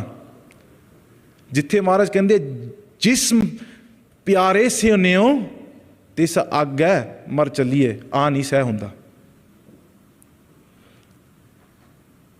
ਹਜ਼ਾਰਾਂ ਦੀ ਗਿਣਤੀ ਦੇ ਵਿੱਚ ਬੇਅਦਬੀ ਹੋ ਚੁੱਕੀ ਆ ਪੰਜਾਬ ਦੇ ਵਿੱਚ, ਅਤੇ ਉਹਦਾ ਕਾਰਨ ਕੀ ਆ? ਕਿ ਸਿੱਖਾਂ ਨੂੰ ਇੱਥੇ ਗੁਲਾਮ ਰੱਖਣਾ, ਕਿ ਸਿੱਖਾਂ ਨੂੰ ਇਹ ਪਤਾ ਰਵੇ ਕਿ ਤੁਸੀਂ ਇੱਕ ਗੁਲਾਮ ਕੌਮ ਆ, ਸਾਡੀ ਜੁੱਤੀ ਦੇ ਥੱਲੇ ਰਹਿ ਕੇ ਰਹਿਣਾ ਤੁਸੀਂ। ਪਰ ਸਾਧ ਸੰਗਤ ਜੀ, ਇੰਨਾ ਕੁਛ ਕਹਿਣ ਦੇ ਬਾਵਜੂਦ ਵੀ ਮੈਂ ਤੁਹਾਨੂੰ ਇੱਥੇ ਢਹਿੰਡੀ ਕਲਾਂ ਦੇ ਵਿੱਚ ਪਾਉਣ ਨੂੰ ਨਹੀਂ ਆਇਆ। ਮੈਂ ਤੁਹਾਨੂੰ ਇੱਕ ਚੜ੍ਹਦੀ ਕਲਾ ਦਾ ਮੈਸੇਜ ਦੇਣ ਨੂੰ ਆਇਆ। ਮੈਨੂੰ ਇੱਕ ਗੱਲ ਦੱਸਿਓ, ਆ ਖੋਤਾ ਜਾਂ ਘੋੜਾ ਜਾਂ ਕੀਵੀ ਆ, ਇਹ ਦਿਮਾਗ, ਇਹ ਮਾਨਸਿਕ ਤੌਰ ਦੇ ਉੱਤੇ ਵੱਧਾ ਆ ਜੇ ਸਰੀਰਕ ਤੌਰ ਦੇ ਉੱਤੇ? ਮਾਨਸਿਕ ਤੌਰ 'ਤੇ ਵੱਧਾ ਹੈ। ਅਤੇ ਇਸੇ ਤਰ੍ਹਾਂ ਸਰਕਾਰ ਸਿੱਖਾਂ ਨੂੰ ਮਾਨਸਿਕ ਤੌਰ 'ਤੇ ਬੰਨ੍ਹਣਾ ਚਾਹੁੰਦੀ ਆ। ਪਰ ਅਸੀਂ ਬੰਨ੍ਹ ਨਹੀਂ ਸਕਦੇ, ਕਿਉਂਕਿ ਗੁਰੂ ਸਾਹਿਬ ਨੇ ਸਾਨੂੰ ਕਹਿ ਦਿੱਤਾ, ਮਨ ਜੀਤੈ ਜਗ ਜੀਤ, ਜਿਸ ਦਾ ਡਾਡਾ ਸਾਹਿਬ ਹੋਏ ਤਿਸ ਨੂੰ ਮਾਰ ਨਾ ਸਕੇ ਕੋਈ, ਸੋ ਕਦੇ ਨਾ ਹਾਰਦਾ ਜਿਸ ਦੇ ਹੋਵੇ ਵੱਲ। ਆ ਮਹਾਰਾਜ ਨੇ ਇੱਕ ਕੀੜੇ ਨੂੰ ਥਾਪੜਾ ਦੇ ਕੇ ਲਸ਼ਕਰ ਹੋਏ ਸਵਾਬ ਗੁਰੂ ਸਾਹਿਬ ਕਹਿ ਦਿੰਦੇ ਆ। ਤੁਸੀਂ ਕੌਮ, ਜਿਹੜੀ ਕੌਮ ਇੱਥੇ ਬੈਠੀ ਆ, ਤੁਹਾਡੇ ਵਿੱਚ ਜਿਹੜਾ ਖੂਨ ਵਗਦਾ ਆ ਉਹ ਪਾਤਸ਼ਾਹੀ ਦਾ ਖੂਨ ਆ। ਇਹ ਗਰੀਬ ਸਿੱਖਣ ਕੋ ਤੇ ਉਹ ਪਾਤਸ਼ਾਹੀ, ਤੇ ਸਾਨੂੰ ਕੋਈ ਨਹੀਂ ਰੋਕ ਸਕਦਾ ਉਹ ਪਾਤਸ਼ਾਹੀ ਲੈਣ ਵਾਸਤੇ। ਸਿੱਖ ਰਾਜ ਕਰੂਗੇ, ਪਰ ਉਹਦੇ ਵਾਸਤੇ ਸਾਨੂੰ ਅਸਲੀਤ ਸਮਝ ਕੇ ਅੱਗੇ ਤੁਰਨਾ ਬਹੁਤ ਜ਼ਰੂਰੀ ਆ। ਮੈਂ ਆਖਰੀ ਤੁਹਾਨੂੰ ਆਹ ਮੁਲਤਾਨ ਦੇ ਕਿਲੇ ਦੀ ਇੱਕ ਕਹਾਣੀ ਦੱਸਣੀ ਹੈ ਕਿ ਅੱਜ ਦੇ ਲੀਡਰ ਤੇ ਉਸ ਵੇਲਿਆਂ ਦੇ ਲੀਡਰ ਦੇ ਵਿੱਚ ਕੀ ਫਰਕ ਸੀਗਾ। ਸਈਦ ਗੁਲਾਮ ਜਲਾਨੀ ਇੱਕ ਸੂਆ ਸੀਗਾ, ਇਸ ਜਿਹੜੀ ਤੁਸੀਂ ਕਹਿ ਸਕਦੇ ਇੱਕ ਮੁਲਤਾਨ ਦੇ ਕਿਲੇ ਦੀ ਜਿਹੜੀ ਲੜਾਈ ਸੀਗੀ ਉਹਦੇ ਵਿੱਚ ਉਹ ਖੜਾ ਸੀਗਾ। ਇਹ ਜਿਹੜੀ ਤੋਪ ਸੀਗੀ, ਤੋਪ ਦੀ ਜਿਹੜੀ ਗੱਲ ਆ, ਉਹ ਜਿਹੜੀ ਮੁਲਤਾਨ ਦਾ ਕਿਲਾ ਸੀਗਾ, ਉਹਦੀ ਕੰਧ ਇੰਨੀ ਭਾਰੀ ਸੀਗੀ ਕਿ ਉਹ ਆਮ ਤੋਪਾਂ ਦੇ ਨਾਲ ਉਹ ਤੋੜ ਨਹੀਂ ਰਹੀ ਸੀਗੀ। ਅਤੇ ਜਿਹੜੀ ਭੰਗੀਆ ਮਿਸਲ ਦੀ ਇੱਕ ਵੱਡੀ ਤੋਪ ਸੀਗੀ ਉਹ ਲਿਆਂਦੀ ਗਈ, ਅਤੇ ਉਹ ਤੋਪ ਦੇ 20 ਨਿਸ਼ਾਨੇ ਲੱਗਣੇ ਸੀਗੇ ਕੰਧ ਦੇ ਉੱਤੇ, ਉਹ ਕੰਧ ਤੋੜਨ ਨੂੰ। ਅਤੇ ਉਹ ਤੋੜਨ ਦੇ ਵਿੱਚ ਉਹ ਇੱਕ ਗੋਲਾ ਚਲਾਉਣ ਦੇ ਵਿੱਚ 21 ਕਿਲੋ ਬਰੂਦ ਲੈਂਦੀ ਸੀਗੀ। ਸਾਧ ਸੰਗਤ ਜੀ, ਤੁਸੀਂ ਇਹ ਗੱਲ ਯਾਦ ਰੱਖਿਓ, 21 ਕਿਲੋ ਬਰੂਦ, ਜਿਹੜਾ 2 ਨਾਲੀ ਆ, ਜਦੋਂ ਤੁਸੀਂ ਵਜਾਉਂਦੇ ਤੁਹਾਡਾ ਮੋਢਾ ਕਿੱਦਾਂ ਜਾਂਦਾ, ਉਹਦੇ ਵਿੱਚ ਕਈ ਗ੍ਰਾਮ ਬਰੂਦ ਪੈਂਦਾ, ਇਹਦੇ ਵਿੱਚ 21 ਕਿਲੋ ਬਰੂਦ ਪੈਂਦਾ ਸੀਗਾ। ਅਤੇ ਉਹ ਜਿਹੜਾ ਸਈਦ ਗੁਲਾਮ ਜਲਾਨੀ, ਉਹ ਜਿਹੜਾ ਉਸ ਵੇਲੇ ਖੜਾ ਸੀਗਾ, ਕਹਿੰਦਾ ਕਿ ਇਹਦੇ 2-3 ਆਪਣੇ ਫਾਇਰ ਹੋਏ ਉਹ ਮੁਲਤਾਨ ਦੇ ਕਿਲੇ ਦੇ ਉੱਤੇ, ਅਤੇ ਉਹਦਾ ਪੂਰਾ ਖੱਬਾ ਬੂਹਾ ਟੁੱਟ ਗਿਆ। ਤਾਂ ਕਹਿੰਦਾ ਕਿ ਉੱਥੇ ਖੜ ਕੇ ਇੱਕ ਜਥੇਦਾਰ ਨੇ ਐਲਾਨ ਕੀਤਾ ਕਿ ਜੇ ਇਹ ਅਸੀਂ ਜੰਗ ਜਿੱਤਣੀ ਆ ਅਤੇ ਇਹ ਜਿਹੜਾ ਆਪਣੀ ਇਹ ਤੋਪ ਆ ਇਹ ਚੱਲਣੀ ਚਾਹੀਦੀ ਆ, ਅਤੇ ਉਹ ਤਾਂ ਹੀ ਉਹ ਕੰਧ ਪਾੜ ਹੋਣੀ, ਤਾਂ ਹੀ ਸਭ ਤੋਂ ਜੰਗ ਜਿੱਤ ਹੋਣੀ ਆ। ਤਾਂ ਉਹਨੇ ਗੱਲ ਕਹੀ ਆ, ਕਹਿੰਦਾ ਕਿ ਇਹਦੇ ਵਾਸਤੇ ਸਿੱਖ ਨੂੰ ਆਪਣਾ ਮੋਢਾ ਦੇਣਾ ਪੈਣਾ, ਪਰ ਉਹ ਸਿੱਖ ਖੇਰੂ ਖੇਰੂ ਹੋ ਜਾਣਾ। ਅਤੇ ਕਹਿੰਦਾ ਉਹ ਆਪਣੀ ਕਿਤਾਬ 'ਚ ਲਿਖਦਾ ਆ, ਕਿਤਾਬ ਦਾ ਨਾਮ ਮੈਨੂੰ ਮੁਲਤਾਨ ਜੰਗ ਦੇ ਵਿੱਚ ਉਹ ਜਿਹੜੀ ਇੱਕ ਕਿਤਾਬ ਲਿਖੀ ਆ ਹੁਣ। ਅਤੇ ਉਹ ਕਹਿੰਦਾ ਕਿ ਮੈਂ ਉੱਥੇ ਖੜਾ, ਸਿੱਖਾਂ ਦੇ ਬਾਣੇ ਦੇ ਇੱਕ ਭੇਸ ਦੇ ਵਿੱਚ ਖੜਾ ਆ, ਅਤੇ ਕਹਿੰਦਾ ਮੈਂ ਹੱਸਣ ਲੱਗ ਪਿਆ। ਕਹਿੰਦਾ ਕਿ ਜਥੇਦਾਰ ਨੇ ਐਲਾਨ ਤਾਂ ਕਰਤਾ ਕਿ ਆਪਣਾ ਮੋਢਾ ਦੇਣਾ ਪਊਗਾ। ਕਹਿੰਦਾ ਕਹਿਣੀ ਤਾਂ ਗੱਲ ਬਹੁਤ ਸੌਖੀ ਹੈ, ਕਹਿੰਦੇ ਜਦੋਂ ਮੈਂ ਨੇੜੇ ਗਿਆ ਤਾਂ ਕਹਿੰਦੇ ਲੜ ਰਹੇ ਆ ਸਿੱਖ। ਕਹਿੰਦੇ ਕਹਿਣੀ ਤਾਂ ਗੱਲ ਬਹੁਤ ਸੌਖੀ ਹੈ, ਇਹ ਲੜਦੇ ਆ ਕਿ ਤੂੰ ਦੇ ਤੂੰ ਦੇ, ਪਰ ਕਹਿੰਦਾ ਜਦੋਂ ਮੈਂ ਅੱਗੇ ਗਿਆ, ਕਹਿੰਦਾ ਅਸਲੀਅਤ ਵਿੱਚ ਮੈਂ ਦੇਖਿਆ ਕਿ ਵਾਹ, ਇਹ ਕਿਸ ਮਿੱਟੀ ਦੇ ਬਣੇ ਹੋਏ ਸਿੱਖ ਆ, ਉਹ ਲੜਦੇ ਆ ਕਿ ਮੈਂ ਪਹਿਲਾਂ ਦੇਣਾ ਮੋਢਾ।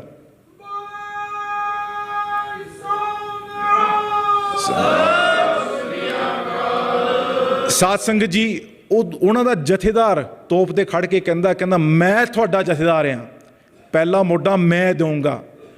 ਉਹ ਖੜਾ ਹੋਇਆ, ਕਹਿੰਦਾ 17 ਗੋਲੇ ਮੇਰੇ ਸਾਹਮਣੇ ਚੱਲੇ, 17 ਸਿੱਖ ਖੇਰੂ ਖੇਰੂ ਹੋਏ। ਕਹਿੰਦਾ ਮੈਂ ਵੀ ਸੋਚ ਕੇ ਕਿ ਬਾਣੀ ਨੂੰ ਲਾਜ ਨਾ ਲਾਵਾਂ, ਮੈਂ ਵੀ ਮੋਢਾ ਦੇ ਦੇਵਾਂ ਕਿ ਇੱਥੇ ਸ਼ਹੀਦ ਹੋ ਜਾਵਾਂ। ਪਰ ਕਹਿੰਦਾ ਮੈਂ ਇਹ ਜ਼ਿਕਰ ਆਪ ਦਿਮਾਗ 'ਚ ਸੋਚਿਆ ਕਿ ਜੇ ਇਹਦਾ ਕੋਈ ਬਚ ਕੇ, ਇਹਦਾ ਕੋਈ ਲਿਖ ਕੇ, ਇਹਦਾ ਗਵਾਹ ਬਣ ਕੇ, ਇਹਦਾ ਵਿਟਨੈਸ ਬਣ ਕੇ ਕੋਈ ਦੁਨੀਆ 'ਤੇ ਦੱਸ ਜਾਵੇ ਕਿ ਸਿੱਖਾਂ ਦੀ ਕੁਰਬਾਨੀ ਕੀ ਹੁੰਦੀ ਆ, ਉਹਨਾਂ ਦੇ ਲੀਡਰ ਕਿੱਦਾਂ ਦੇ ਹੁੰਦੇ ਆ, ਤਾਂ ਨਹੀਂ ਮੈਂ ਉੱਥੇ ਮੋਢਾ ਦੇ ਕੇ ਸ਼ਹੀਦ ਹੋਇਆ। ਇਹ ਹੈਗੀ ਤੁਹਾਡੀ ਲੀਡਰਸ਼ਿਪਾਂ ਦੀ ਕੁਆਲਿਟੀ। ਅੱਗੇ ਤੋਂ ਅਸੀਂ ਕੀ ਕਰਨਾ ਆ ਸਾਧ ਸੰਗਤ ਜੀ, ਅਸੀਂ ਅਵੇਅਰਨੈਸ ਆਪਣੇ ਪਿੰਡਾਂ ਬਾਰੇ ਪਤਾ ਕਰੋ, ਕੀ ਤੁਹਾਡੇ ਪਿੰਡ ਦੇ ਵਿੱਚ ਕੀ ਹਾਲਾਤ ਆ, ਕੀ ਲੋੜ ਆ ਤੁਹਾਡੇ ਪਿੰਡਾਂ ਦੇ ਵਿੱਚ। ਪਿੰਡ ਦੇ ਗੁਰਦੁਆਰੇ ਪੱਕੇ ਕਰੋ, ਪਿੰਡ ਦੇ ਵਿੱਚ ਆਪਣਾ ਪ੍ਰਚਾਰ ਕਰਾਓ, ਸਕੂਲ ਦੀ ਐਜੂਕੇਸ਼ਨ ਵਧੀਆ ਕਰਾਓ। ਬਹੁਤ ਮੁੱਦੇ ਆ ਜਿਹਦੇ ਉੱਤੇ ਆਪਣੇ ਪਿੰਡ ਸੰਭਾਲਣ ਦੀ ਸਾਡੀ ਲੋੜ ਆ। ਆਪਣੀ ਰਿਸਰਚ ਕਰੋ, ਮੇਰੀ ਗੱਲ ਸੁਣੀ ਹੋਈ ਨਾ ਮੰਨ ਕੇ ਜਾਓ ਕਿ ਯਾਰ ਇੰਨੀਆਂ ਗੱਲਾਂ ਦੱਸ ਗਿਆ ਕਿ ਅਸਲੀ ਤੋਂ ਨਹੀਂ। ਆਪਣਾ ਵੀ ਪਤਾ ਕਰੋ, ਆਪਣੀ ਰਿਸਰਚ ਕਰੋ, ਸਾਨੂੰ ਦੱਸੋ। ਸ਼ਾਇਦ ਤੁਹਾਡੇ ਕੋਲ ਗੱਲਾਂ ਇਹ ਪਤਾ ਹੋ ਗਈਆਂ ਜਿਹੜੀਆਂ ਸਾਨੂੰ ਨਹੀਂ ਪਤਾ, ਅਤੇ ਸੋਲਿਊਸ਼ਨਾਂ ਵੱਲ ਦੀ ਹੁਣ ਕੌਮ ਨਹੀਂ ਵਧਣਾ। ਇਹ ਇਕੱਲੇ ਮੇਰੇ ਦਾ ਕੰਮ ਨਹੀਂ ਹੈਗਾ, ਅਸੀਂ ਇਕੱਠਿਆਂ ਨੇ ਹਮਲਾ ਮਾਰਨਾ ਆ ਪੰਜਾਬ ਨੂੰ ਬਚਾਉਣ ਵਾਸਤੇ।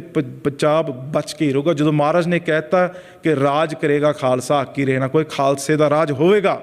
ਜਿਹੜੀ ਪੰਜਾਬ ਦੀ ਗੱਲ ਆ, ਪੰਜਾਬ ਦੀ ਗੱਲ ਤਾਂ ਹੋ ਰਹੀ ਆ ਕਿਉਂਕਿ ਅਸੀਂ ਸਿੱਖੀ ਨੂੰ ਮੁੱਖ ਰੱਖ ਰਹੇ ਹਾਂ। ਉੱਥੇ 75% ਸਿੱਖ ਰਹਿ ਰਹੇ ਆ, ਹਰਿਆਣੇ ਦੇ ਵਿੱਚ ਵੀ ਸਿੱਖ ਆ, ਰਾਜਸਥਾਨ ਵਿੱਚ ਵੀ ਸਿੱਖ ਆ, ਪੂਰੀ ਦੁਨੀਆ 'ਚ ਸਿੱਖ ਆ। ਪਰ ਸਾਨੂੰ ਇੱਕ ਘਰ ਦੀ ਲੋੜ ਆ, ਕਿਉਂਕਿ ਜਦੋਂ ਸਾਡਾ ਘਰ ਹੋਊਗਾ ਤੇ ਉਹ ਬਾਕੀ ਸਿੱਖ ਉਹਨਾਂ ਨੂੰ ਵੀ ਅਸੀਂ ਸੰਭਾਲ ਸਕਦੇ ਹਾਂ। ਇੰਨੀਆਂ ਹੀ ਬੇਨਤੀਆਂ ਪ੍ਰਵਾਨ ਕਰਨੀਆਂ। ਦਾਸ ਕੁਝ ਵੱਧ ਘੱਟ ਗੱਲ ਕਹਿ ਗਿਆ ਹੋਊਗਾ, ਤੁਸੀਂ ਆਹ ਝੋਲੀ 'ਚ ਮੁੜ ਕੇ ਪਾ ਦੇਣਾ, ਮੈਂ ਮੁੜ ਕੇ ਲੈ ਜਾਊਂਗਾ ਨਾਲ। ਭੁੱਲਾ ਚੁੱਕਾ ਦੀ ਖਿਮਾ। ਵਾਹਿਗੁਰੂ ਜੀ ਕਾ ਖਾਲਸਾ, ਵਾਹਿਗੁਰੂ ਜੀ ਕੀ ਫਤਿਹ।